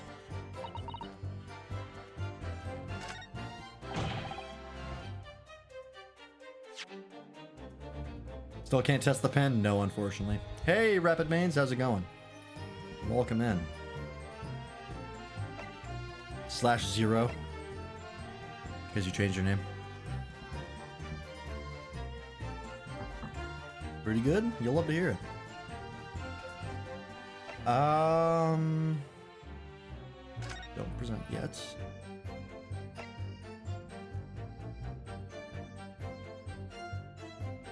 Just took a nap for 10 hours? I think this is called going to sleep. Rumored to be commissioned by the military. Is that it? Wanted to kill with the smuggled poison, but when he heard about the ramifications too weak and involved, he stabbed her instead.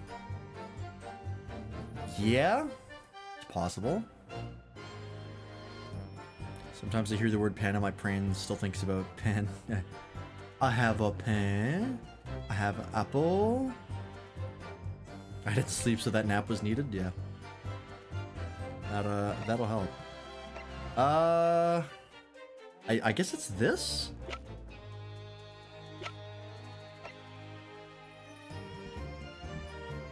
Unless he knows about this reagent.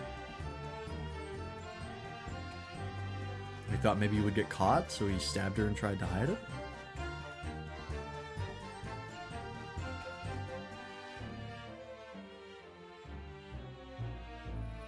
I like Doppel's theory. Doppel's theory is pretty solid. It might be this reagent though, because there would be a reason if you had poisoned someone to stab them, and that's to hide the fact that she was poisoned.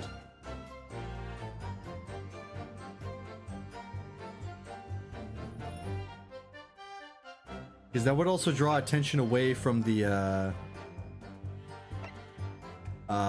poison stuff. Where is that? It's in here. The constricted pupils. Maybe they wouldn't notice.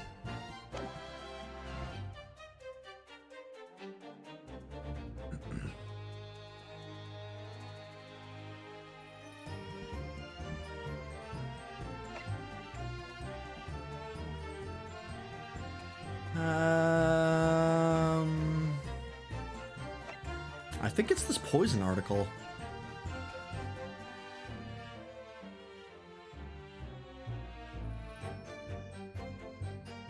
Yeah, I think your theory is possible.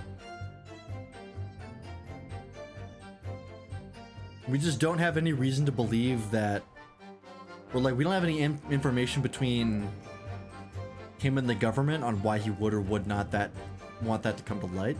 However, I think it still might be this. It's either this or the reagent, and I'm not sure which one. I'm gonna save just in case.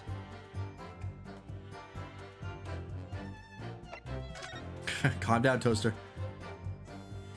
Don't get too ban happy.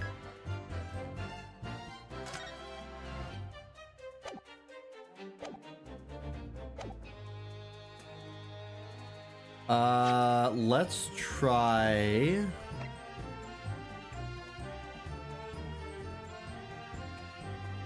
I'm gonna go with the reagent because this makes more sense to me.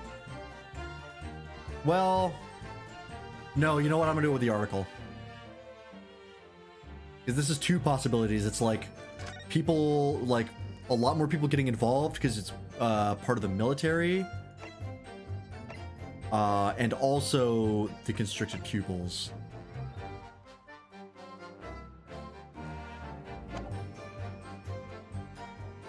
Let's try it. Objection! Hey, we got it. All right. Oh, I just realized that my capture is fucked up. One sec. Well, I can think of one reason. What? What? Well, before I explain, I'd like you to confirm something for the court. Stop going auto. Did you glean all the information for this newspaper article from what you overheard outside the hut? Of course he did. There can be no question of that. After all, when we were all in the laboratory together, all we were told is that it was a terrible toxin. Summon Pot of Greed to draw 2 additional pieces of evidence from your deck. I use Pot of Greed. You don't summon Pot of Greed. This ain't magic. It's a spell. How would he know about the region in the first place? Doesn't the description say something about only the people in the lab knew about it? Yeah. I was thinking maybe we'd be able to be like, hey, one of the reasons that you wanted to stab her was to distract from the possibility that it was poison because you knew about the reagent somehow. I don't know. Or just like you were thinking that it was possible that it could be detected. Also, how's it going, Cart? And there is one more important fact to consider. According to the witness, Membani-san's verbal attack against the victim began as soon as she entered the hut. Ow! In other words, it would have been impossible for her to have slipped the poison into Miss Brett's drink. Objection! Where are you going with this, Counsel? Minimamo-san has made it quite clear that he observed every single thing that happened in the beach hut. If the defendant had somehow found an opportunity, this man would have seen it. This was not the thing we were going for, but hey, it works out. I'll take it. Still hazy from doing 20 hours of overtime in the past 2 days. Jesus. That's awful. Please don't make that a habit. Which means that Miss Brett couldn't have imbibed the potion whilst the defendant was present. In fact, yeah, task failed successfully. In fact, it must have been administered to her before Membami-san entered the hut. Yes, very articulately put. When I walked into the hut, I immediately started to press Miss Brett about the poison. At which point, Minimamo-san overheard some worrying information. Worrying information? What worrying information? Let me check my notes. The information which he subsequently included in this newspaper article, namely, that the poison was being developed in strict secrecy and that it couldn't be readily obtained. Absolutely. In fact, that's quite an understatement. The only possible place it could have come from is my lab. And furthermore, anyone afflicted by the poison would exhibit telltale signs in death. The extreme constriction of the pupils. Yes, it's quite stark when you see it. There are other poisons that show similar symptoms, but not among new substances that are undetectable. In other words, it would have been clear that the victim's life had been ended by the use of this particular poison. Ow! My hand! Which would reduce the number of suspects to only a handful of people. Everyone in my laboratory is aware of the unique properties of the toxin we've been developing. None of them would be foolish enough to attempt to use it for some nefarious deed. Membami-san being no exception. Therefore, we can conclude that whoever administered this unique poison to the victim was a layperson unaware of its telltale properties. Ow! In other words, someone like you. Write in Mini Memo. Ah, there's that fucking pursuit theme. Hell yeah, it's back. I gotta stop hitting things. It was you who stole the poison from this laboratory that day. And it was you who administered it to the unwitting victim. But you quickly realized that was a terrible mistake. Because the poison caused such unusual symptoms and was so traceable. As you... Oh, I thought there was gonna be more after she said that, so I worded that weird. As you listened in from the far side of the beach hut's thin walls, you learnt of these facts. But you already given the victim the poison at that point. It was too late. So you hatched a plan to disguise your mistake. Ow! A plan that involved stabbing the victim in the back through the read screen. I need a doctor! My hand is broken! What good could that possibly do? Isn't it obvious, Counsel? The plan was to kill Miss Brett before the poison could take effect. Oh, okay. That makes sense. Once in the blood, the poison causes were the onset of pupil constriction. But he had hoped to precipitate the victim's death before that happened, hadn't he? Exactly. Because without any revealing signs of the new secret poison's use, no one would have ever suspected. This is extraordinary. Yes, the effects of the poison meant it would be too easily identified, so the killer had to mask its use. Which he attempted to do by plunging a knife into the middle of the victim's back.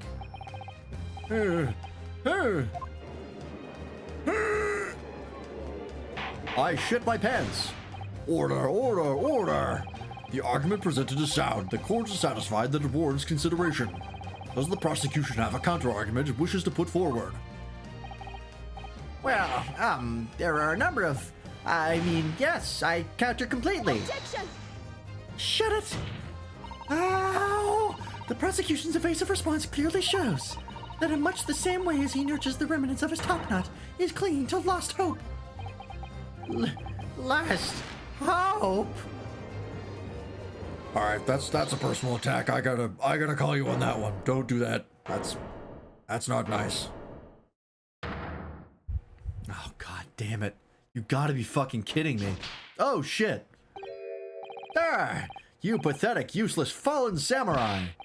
Fallen? What are you calling fallen? My burgeoning growth is a... I don't need a counter argument. What are you talking about? It should be blatantly obvious. I stole the poison, you say. Gave it to the victim, you say. Stabbed her, you say. Lots of fine theories. But I don't need a counter argument because you don't have an argument yourself. Where's your evidence? It's the fucking pen. Duh.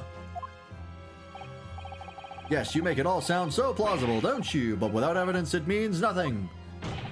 Whereas I base my news on facts. Facts? What do you mean? Explain yourself. I mean what the professor said earlier in this trial. It's all here in my many memos, every word, every slip of the tongue, all noted. That's what the Show You News is famous for. Is it show you because it shows you the news? Is that why it's called Show You? I just got that. It's the power of the printed word. It should be no easy task to steal a highly secret toxin from being developed from the government. Indeed, all visitors to the laboratory, if it exists within these matters are only good or the most very difficult. That's what they sound like.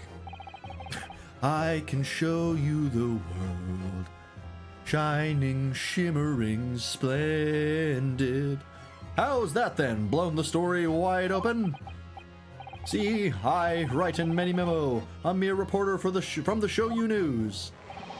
Couldn't possibly have stolen that poison. How? From the professor's laboratory.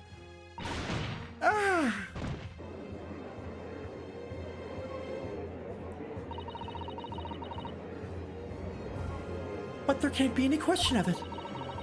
He must have stolen the poison that day. He stole it and used it to kill. And if that's the case...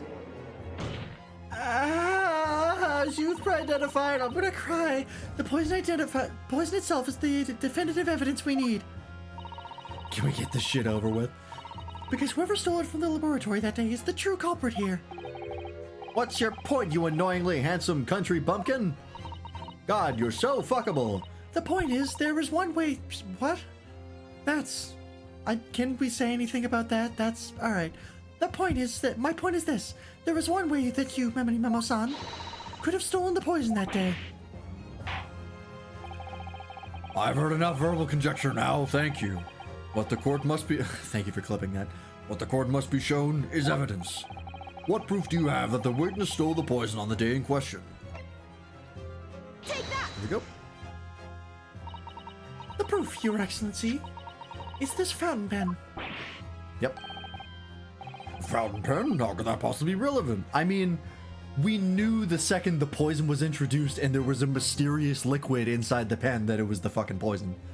We were just waiting for the opportunity to actually show it. And they took their sweet time doing it. I thought they'd do it a lot earlier. These magical pens somehow seem to have enough ink to write many thousands of kanji characters. I believe they arrived in our country for the first time some 15 years ago now. I swear by a weasel hair calligraphy brush and nothing else. These newfangled pens are merely a fad. Well, as a forward-thinking man of words, obviously I love my fountain pen. Succubus... what? What the fuck is this letter? Is this French again? I bet it's French. God damn it. Succubus soupcon of sumptuous ink, and one's work is awash with words in the blink of an eye. That's right. It's that sea from Facade. Fountain pens of a small reservoir in the barrel, I didn't know that was called a barrel, but I do now. from which ink is sucked up through the nib of the pen in order to write with later. What does all this talking of sucking up ink have? Ah! Sorry I came, just the talk of sucking, I couldn't help it. Just as it's possible to suck up ink into the reservoir, it's also possible to eject it through the nib again, of course. My word. Can this really be? Ah! I need a doctor. My hands are broken. Well, Mini Mama-san? Oh, she's just that desperate. When you saw the deadly poison before your eyes in the laboratory that day, you used your fountain pen, your very lifeblood, to steal some of it, didn't you? Ow! By siphoning the poison up through the nib and into the pen's reservoir. Objection! See, more absurdity. That never happened. True, we've heard that there are procedures in place to prevent thefts like this from the laboratory. But would anyone have thought to look inside a fountain pen of all places? No, I'm a little ashamed to say that for fear of offending our guests, such a detailed search would not have been conducted. Well, this is quite startling, I must say. I remind the court that this pen was found in the clutches of the victim when she died. In other words, it was dropped at the scene by Mini Memo-san. So the crucial question is, when exactly was the pen dropped? Are you suggesting? The natural conclusion is that in your haste to act whilst the victim was distracted for a moment, you dropped the pen after you emptied the poison from it into her glass. Objection! There could be any number of alternative explanations. For example, the witness could have been using his pen to write down details of his conversation with the victim. And when shocked by one of her outrageous answers, the pen fell from his quivering hand. Objection! But this game with the flashes are killing my eyes. It's meant for a tiny screen. No, that can't be. If it was, how do you explain why the pen was devoid of ink? What? As you can see for yourself if you examine the device, there would appear to be no ink present in the reservoir.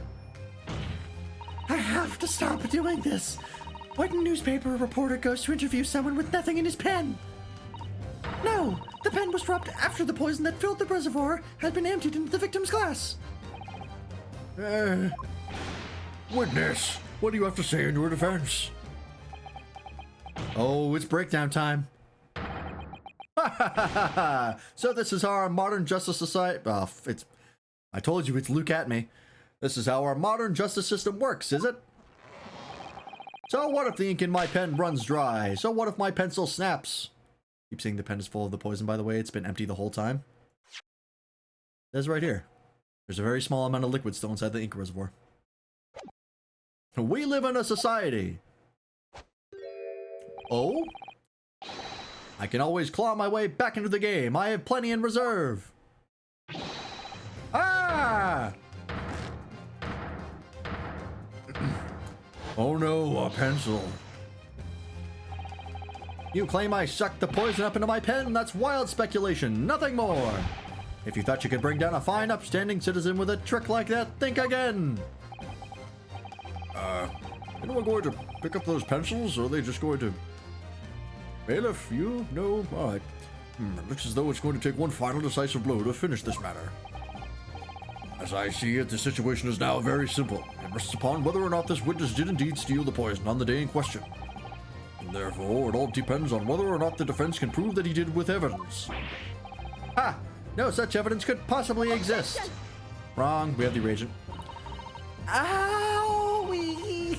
Mini Memo-san, this is how our modern justice system works. What? In the courtroom, evidence is everything. God, we've been hearing that since like the first games. Something you would do well to remember.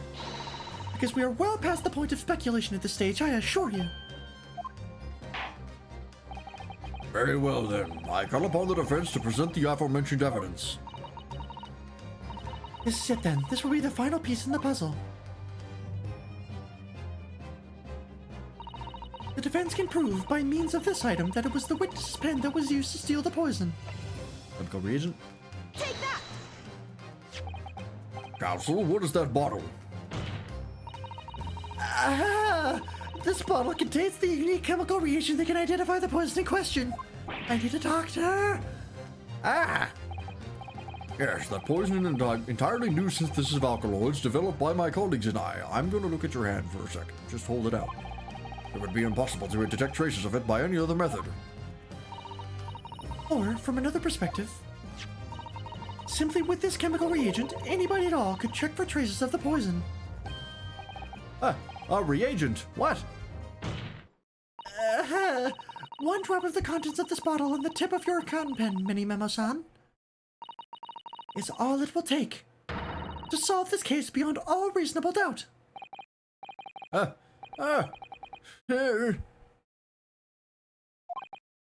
No, you can't. I won't. Your crimes are bad enough, but at least know when to admit defeat. And Monster Hunter, goodbye. See you later, Waffle. Your Excellency, the defense requests permission to carry out the test on the fountain pen at once.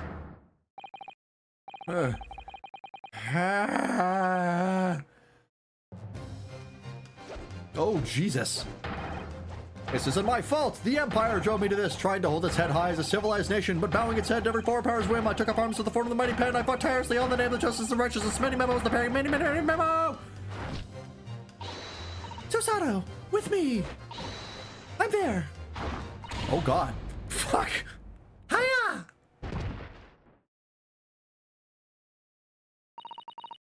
Did I do it right? That was a Susato takedown, wasn't it? Not quite.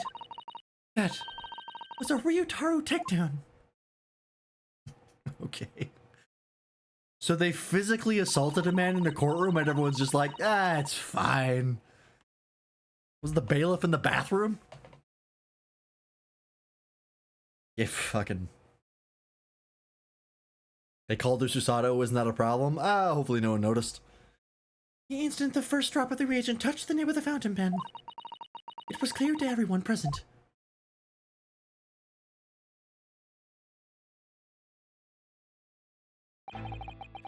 When I saw it there in the lab, the poison, the devil got hold of me and I decided to do it on a whim. I excused myself and emptied all the ink down the sink in the bathroom, washing the reservoir out carefully. Then you waited for an opportunity to suck up some of the poison, didn't you? It was like I'm watching the paralegal equivalent of Kung Pao enter the fist. Yeah. Into your fountain pen. Yes, that's right. Answer me one thing, Mini Memo-san. Why did you steal it? For what purpose? Isn't it obvious to find out what it was made of and expose it in an article? I mean, it was a secret project after all, too juicy for a journal like me to pass up. I've never actually seen Kung Pao. I've seen a bunch of clips though. And why did the English woman end up dead?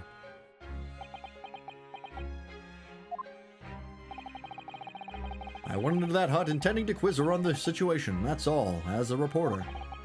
As a known killer enjoying full freedom, evading justice by leaving the country, I told her what I thought about it. And she just laughed in my face. Go for Chucks, yep. Oh, but what is this? A fair Eastern caveman purporting to practice journalism. God, I forgot how racist people were in these games. Good lord. Really, you must learn the difference between reporting and listening at doorways, you ignorant plebeian. I don't know why we never see her eyes. I don't know why that's just her character trait. What did you just call me? This country, with its pretensions to a justice system, to a free press, it's really very depressing. You see our superior ways in the West, yet you lack the mental capacity to emulate them. Get out of here, you oaf. Get out and crawl back into the cave you came from. You bitch! That's what I remembered. About the deadly poison that I happened to have in my pen at the time. What a terrible tale. In my head, I knew I should just get out of there as quickly as possible, but I couldn't. I couldn't let her get away with what she'd done. when she clearly had no remorse at all. We still don't know why she killed her. Or, she killed, the professor. I assume we're gonna find out in this game. I hope. This is not just a random killing by a complete nutjob. I suppose it was my journo spirit getting all fired up. The journo spirit, well known for being a corollary for murderous intent. We're all just a bad day away from being complete psychopaths. Why is everyone looking at me like that? I'd like to ask you something. Yes. You often talk about justice. But surely as a journalist, you could have used other means to deliver the justice you sought. There's no justice in the press. Sorry? After that trial 9 months ago, I kept digging and digging to find out what happened in that courtroom. And finally, I discovered the truth. It was a cover-up, that's what it was. A cover-up? What do you mean?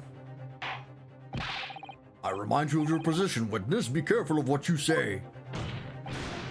Oh, come on. Doesn't it strike you as strange? We're suddenly not allowed to convict a foreign national. Consular jurisdiction should never have come into it. And yet that puffed-up Englishwoman was going to sail away into the sunset a free woman. The only possible explanation is that behind the scenes, some deal had gone down between Britain and Japan. What sort of deal? I'd done my research, dug up all the dirt. It was all ready to be published. But you know what happened? The editor just tore the article up. It came under pressure from the government, you mean? If our government is going to let criminals walk free, if they're going to crush the free press, then what choice do I have but to see justice as done myself? Where do I keep getting these pencils? Now, let's not forget, Minnie-Mama-san, that you committed murder yourself and you tried to lay the blame at the defendant's door. I'm sorry, but you're no better than Giselle Brett. What? The truth is, you have no right to talk about justice at all. I suppose.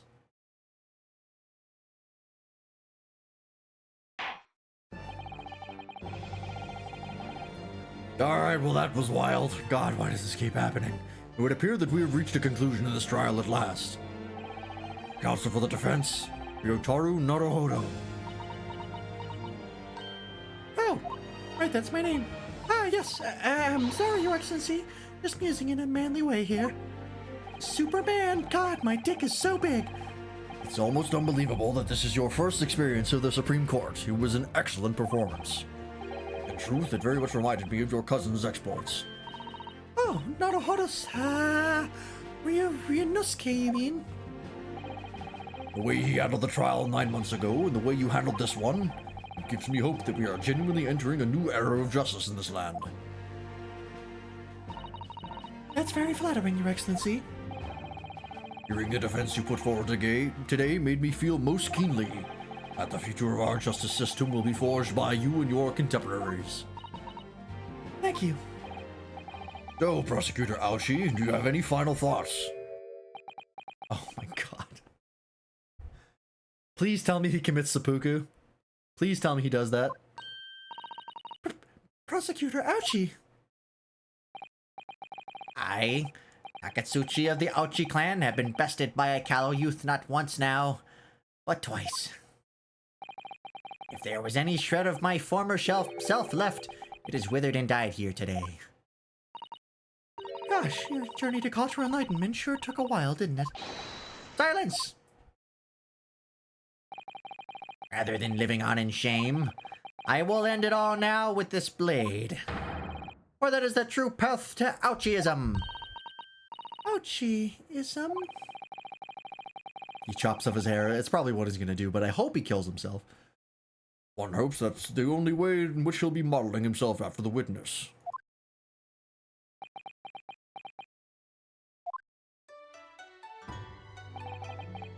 Sprig of my topknot, the time is right for a farewell. Hope is lost forever. Takatsuchi.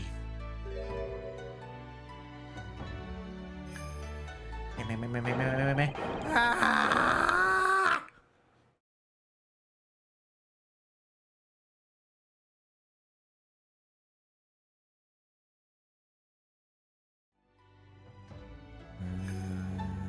What, 12 hairs there? Congrats. He quoted himself? That was a poem, but...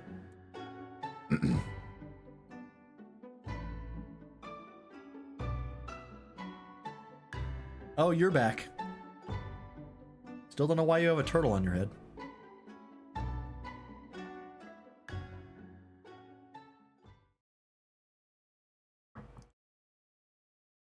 This is why I don't play AA games.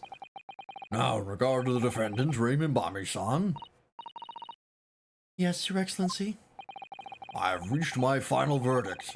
I hereby find you...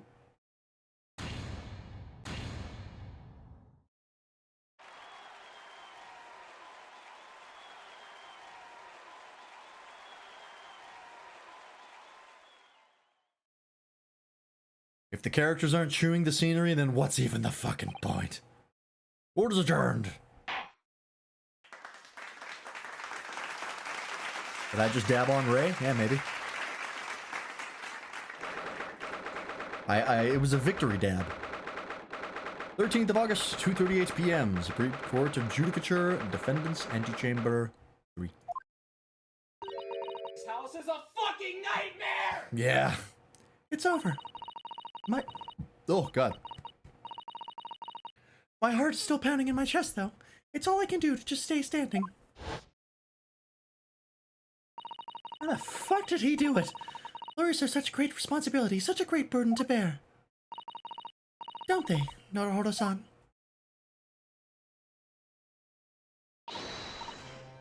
I assume this is Ray. Susato. Thank you. Thank you so much. You were so dashing in there. Ray and Father.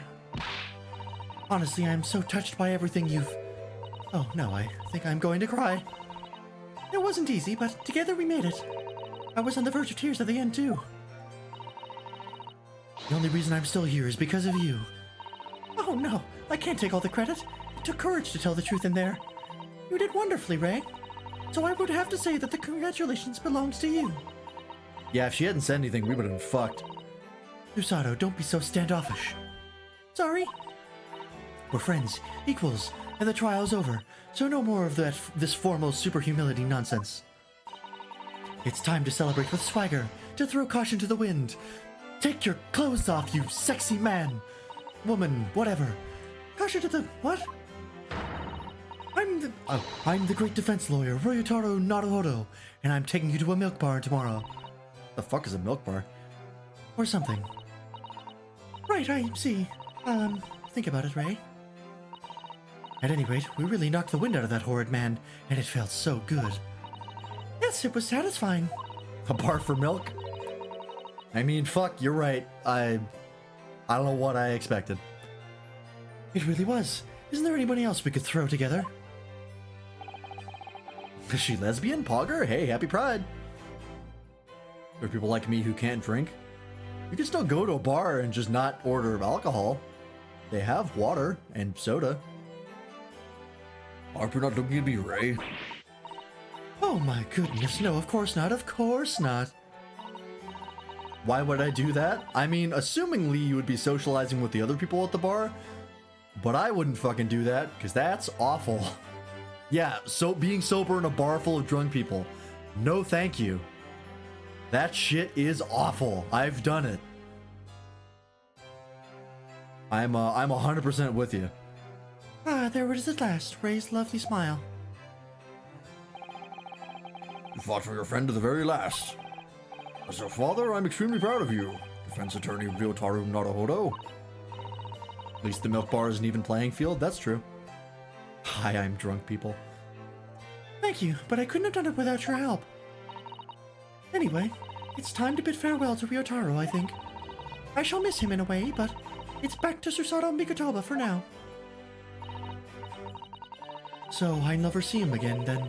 What a terrible shame. Why? Who is this? Oh, god damn it. What is happening? Ah, Susaki-san and Inspector Hosonaga. I do hope you've been keeping well. Is that really you? Yes, I had to change my appearance for, well, obvious reasons, I hope. But it's me, Susato Mikotoba.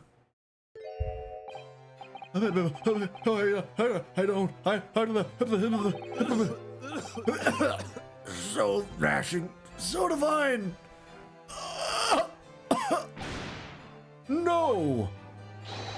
Doubly dashing, yes, and devilishly divine. Just look at you. I had no idea, Mr. Sato-san Esquires, that you were locum student Naruhodo-san Esquire's cousin. Astonishingly astounding ace attorney. Fucking god damn it. This is the only series that's had a title drop. It's the only one. God damn it. How dare you? Poor Soseki-san. So confused. I still remember the first time I ever met him. It was in a prison cell in London. Yeah, roll credits. What an extraordinary conundrum it was that the unwitting student from Japan found himself embroiled in. But after Naruhodo-san's skillful— Oh, Jesus Christ. Oh, I forgot there was a witness stand in this game. Oh, that's so many more voices I have to do. Oh, why did I forget that?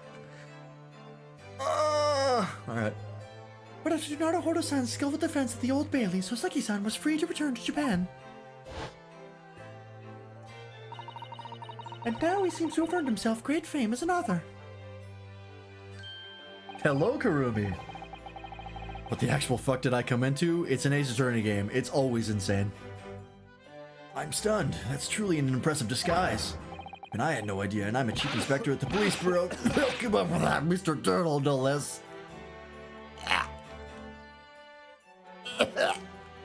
Help.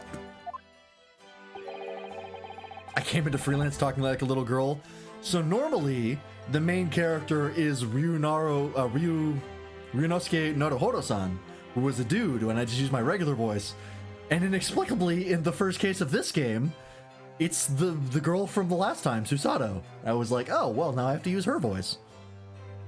So here we are, doing my best impression of a woman. No longer the stoic man I used to know. I'm not sure you should be admitting to that, Inspector. Character development. I've gone through an arc. How's it going, Kurumi? I haven't seen you in a while. How's things? Amazing. You're a woman of many faces, I see. I do require medical help. Please help. Just two, really, and this was a once-in-a-lifetime event. I hope. Oh, I'm not a patch on you, though. What? I'm not a patch on you, though, Inspector? I have no idea what that means. I'm not a patch on you, though, Inspector. Well, I am a professional, of course. You were in the UK, so you were barely on. Ooh, how was the UK? I'm back to haunt you guys. Welcome back. Hope you had a good time. I do worry about Inspector Hosonaga sometimes, I really do. 9 months ago, when he appeared here at the Supreme Court to testify, he was undercover, disguised as the head waiter of a restaurant. And then on the steamship to Great Britain, of course, disguised as a sailor to keep us safe from the journey. I prefer Singapore over the UK. That's fair. I've heard mixed things about the UK. No, that didn't help you, did it, Kazuma-sama?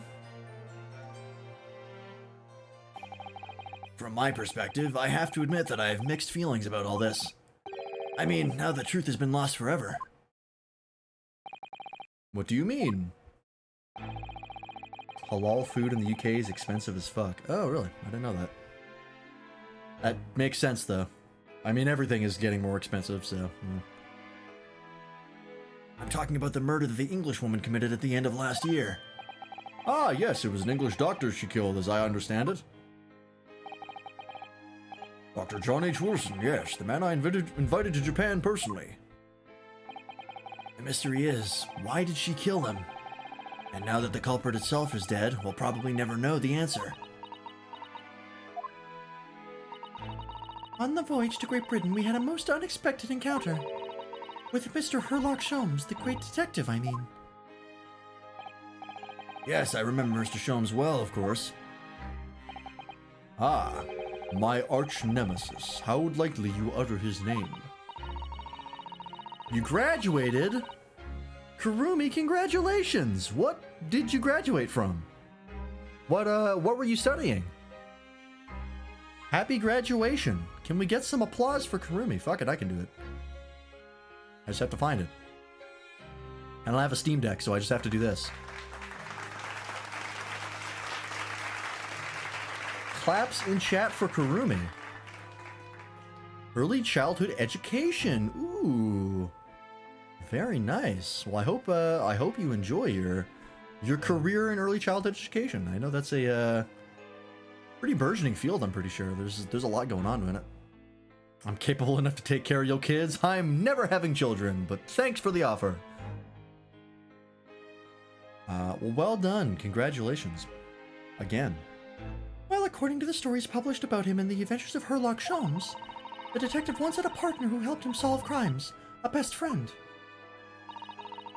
And that man was an exceptional doctor of medicine by the name of John H. Wilson. What? Dr. Wilson? You need the kids to have the mess of this chat? That's true. We're basically mentally children. I just can't believe that it's a coincidence. I think that the English doctor of medicine killed here in Japan 9 months ago. Must have been the friend and partner of Mr. Sholmes. And if that's really true, then the poor girl won't ever see her beloved father again. You already have 2 kids, Dad. You don't need more. Yeah, everyone in my chat is my kid, because apparently that's the angle we're taking with this community.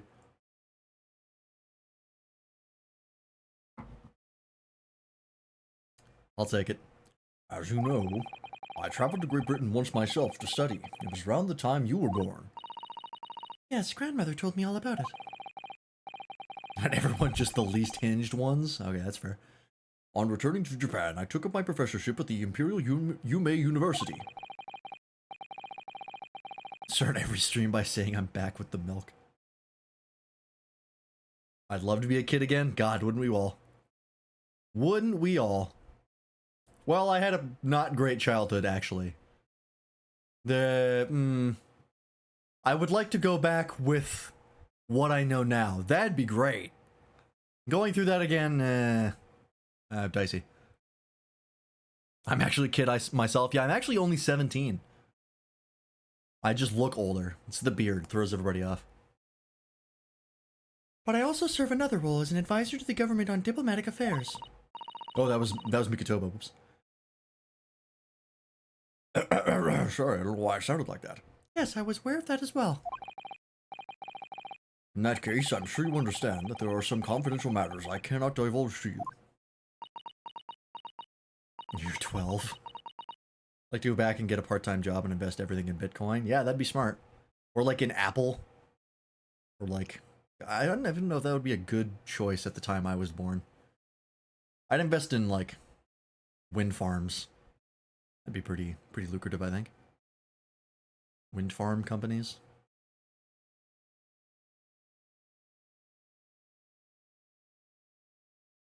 Bitcoin though. Bitcoin is like you really have to get into it like right away, like at the perfect time, and then leave right at the perfect time as well.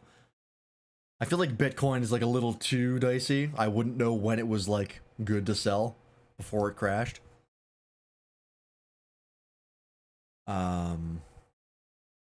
Solar panels, I think, would also be another good one. I agree with starting to stream with I'm back with the milk. All right, I guess we have a brand we're slowly developing with Father Freelance. That takes a religious bent. We'll go with Daddy. No. A lot of father corollaries have been kind of ruined by other contexts. Don't do Daddy Freelance. I'm begging you. Papa Freelance? That's better. Could you tell me just one thing? Why did you summon me back to Japan? Oh, right, I did. Oh, fuck, I forgot I did that. It's been 2 months now since I returned. Papa will answer. When I left England, it was because an urgent telegram had arrived from Japan. It said that you'd collapsed with a high fever and you were growing weaker by the day. What? Where did that news come from? That's what I'd like to know. Or that's what I'd like to know. Because after that long sea voyage, I found you in fine health, Father. Oh, Yaji freelance? I don't know about this. I'm less and less on board with this as this goes. Free Papa? Oh boy. Was there something in Great Britain that you perceived might inconvenience me in some way or harm me? It's really the only explanation I can think of.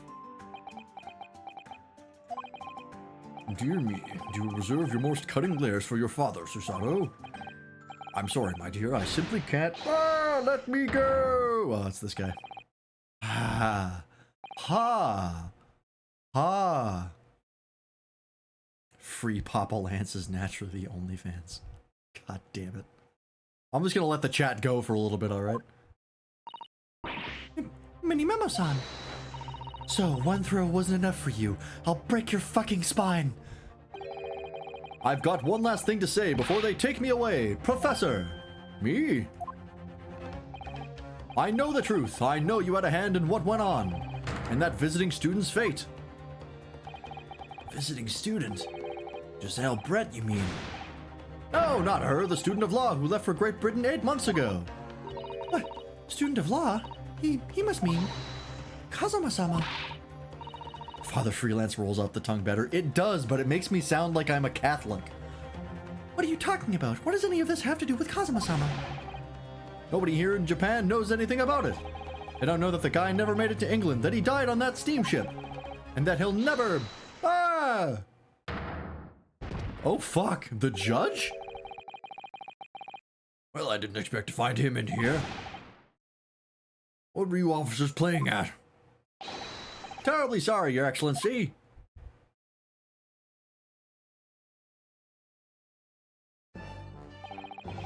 I was coming to tell you that the rickshaw has arrived, Yujin, and it's a good job I came by. Yes, thank you for dealing with him. I will be there shortly. Oh, Your Excellency. The trial's over. I'm not Your Excellency anymore. Merely your father's friend, Seishiro Jikoku. Seishiro Jikoku. Glorious Papa. And may I say that since I saw you last, you seem to have taken on a more dashing appearance. Susato. Did you know all along, from the start of the trial? A judge sees everything, Susato, except what's right in front of his fucking eyes sometimes. Left for something of his to roll off my tongue. I couldn't let you take the risk. If Seishiro hadn't known, and then he'd recognized you. Well, I had a word in his ear beforehand. He's an old friend. So, Seishiro, shall we? Yes, having ruled on that case now, we now have various diplomatic issues to address. Before you go, Father. Sorry, my dear, we shall have to return to our earlier conversation at a later date. But well done again, both of you. You did admirably. Oh, thank you very much. What do you think of my Seishiro sling, eh? It's been a while since I set a man flying like that. Ha ha ha ha! You tossed him across the whole fucking room. I was impressed. Whatever could Father be hiding from me? About Giselle Brett? About Dr. Wilson? And now it seems, according to the reporter, about Kazuma-sama. Yeah, Kazuma-sama had his own... just Kazuma, I don't know why I call him Kazuma-sama. He had his own secret mission there, didn't he? We never found out what that was. The plot thickens again. I'm going to have to bring this up with Father sometime, when nobody else is around. I'm still here. I'm Judicial Assistant Mikotoba-san Esquires. Could I have a word? Oh, yes, of course, Suseki-san. What is it? I think perhaps it could be fate that we're meeting again like this now. You see, there's something I need to tell you. Oh. I believe that it may be related to the reason why your father summoned you back from England. This I have to hear. Please, Soseki-san, tell me at once. Get to know more about it. It's usually a triage of games. Oh, like a trilogy? The first 3 games were a definitive trilogy for sure. I believe Apollo Justice, Dual Destiny, and Spirit of Justice, I don't think were conceived as a trilogy. They ended up getting bundled as a trilogy recently. I don't think originally they were supposed to be that way. And then this game only has, the Greatest Attorney Chronicles, I believe, is only 2 games. I don't think there's a 3rd one planned. I could be wrong on that.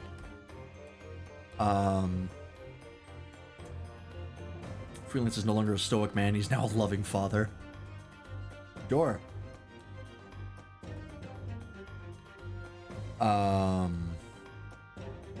don't know. I don't know if this is the last game, or if it's going to be a more consistent series. I honestly would be fine with another game if it came out. I really like these games so far. Like, these 2 have been really, really good. Freelance face reveal when?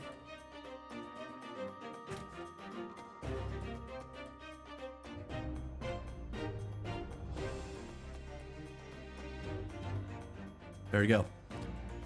Please, Soseki-san, tell me at once. I will. Later. What is more, dramatically convenient. As you know, my time in England was terrible. Cursed, I have no doubt. Such awful things I was embroiled in. Thank goodness locum student Naruhodo-san Esquire stepped in. Thought I was an AI. This is a really, really advanced VTuber. It's crazy how good this one is. After you secured my freedom, I couldn't wait to get on a ship back here to my homeland. Having arrived in Japan, I submitted a report about my experiences to the Ministry of Foreign Affairs. The next thing I knew, I had a visitor. It was your father, Professor Mikotoba. He wanted to ask me all sorts of things about my report. My father? He seemed to be especially taken with a particular part of the report. Anyway, he left eventually, having thoroughly quizzed me. But it was the very next day that he sent the telegram to you asking you to return to Japan. What was it then? The particular part my father was interested in. It was the racism, actually. There was a lot of it, and he was like, that doesn't seem cool. I don't really know exactly. But do you remember them? Those 2 terrible cases I was caught up in? Of course, I can never forget. Your father seemed to concern himself with the second case. Second one? You mean the one Mr. Sholmes forbade any of us to talk about in public? Which is why the only case involving you that any member of the public is aware of is the first. Was this the music box one with the state secrets and shit? Is this the second case? I forget. Well, I don't care. I don't have to listen to what that dastardly detective says. Anyway, the point is, it seems that case holds the key to all these curious unanswered questions. That horrific, hideous, heinous case, the case of the haunted lodgings.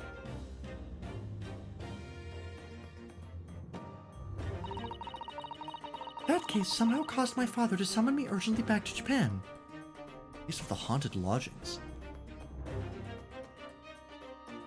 Which one would that have been?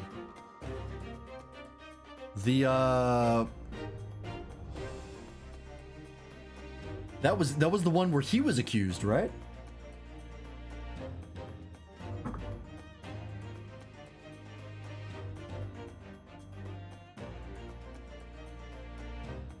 Yeah, because the last case was oh, what was her name? The little like urchin girl who talked in a Cockney accent. What the hell was her name? I don't remember. But that was when she was accused of breaking into the other dude's pawn shop and I think killing him? So I don't think it was that one. I don't know. Let's just keep going. I thought that whole business was over, but it seems I was wrong. Perhaps that was only the start. Perhaps the story is not yet told. Haunted Lodging was the place he was renting in Japan with the flamboyant pink stripy man.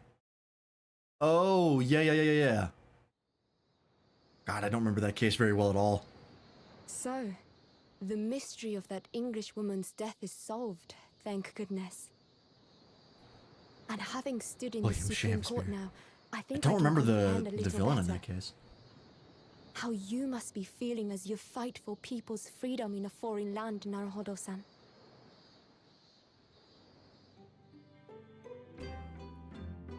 Here she is. But actually, I'm writing to you today because of another matter. Is she coming back? I met Britain. Sosik-san and we talked about that second case he was involved in. Father has said nothing to me, but I feel certain of it. That case holds the key to some great unsolved mystery. How do I know what happened better than you? I've played a lot of games My since. notes on the case should was still about a be in the year. office, tucked away at the back of the shelves on the left. Perhaps you might like to look over them again. Today, for the first time this Yeah, year, Moon Man and the it Fat feels Maid. as though summer has arrived. The sky is a brilliant blue. It makes me long to see you again. Yours, Susato.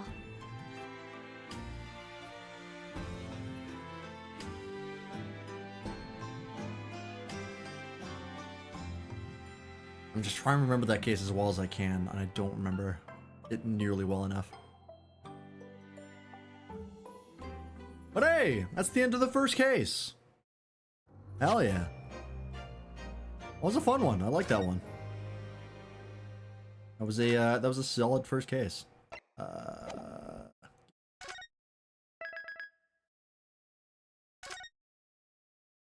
Gotta remember, I usually do one save slot for the beginning of the part, and then safety saves are in the next slot below it.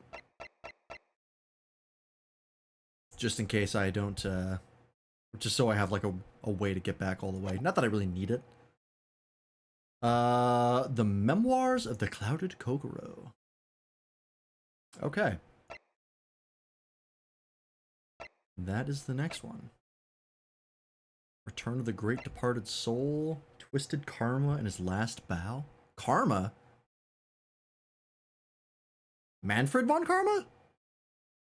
Is there another fucking, Karma in these games?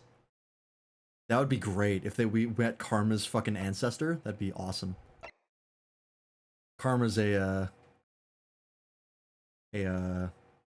classic villain. Alright, well, we will call it there for Ace Attorney. It's already been almost 3 hours. I'm surprised my voice lasted that long, but we're not going to push it. We're going to do a little bit of Project Wingman. And get some of that in. But a little over an hour. So, YouTube, thanks for watching. If you're watching this VOD. And if you're not, fuck you, I guess. Alright, I'm going to stop the recording here.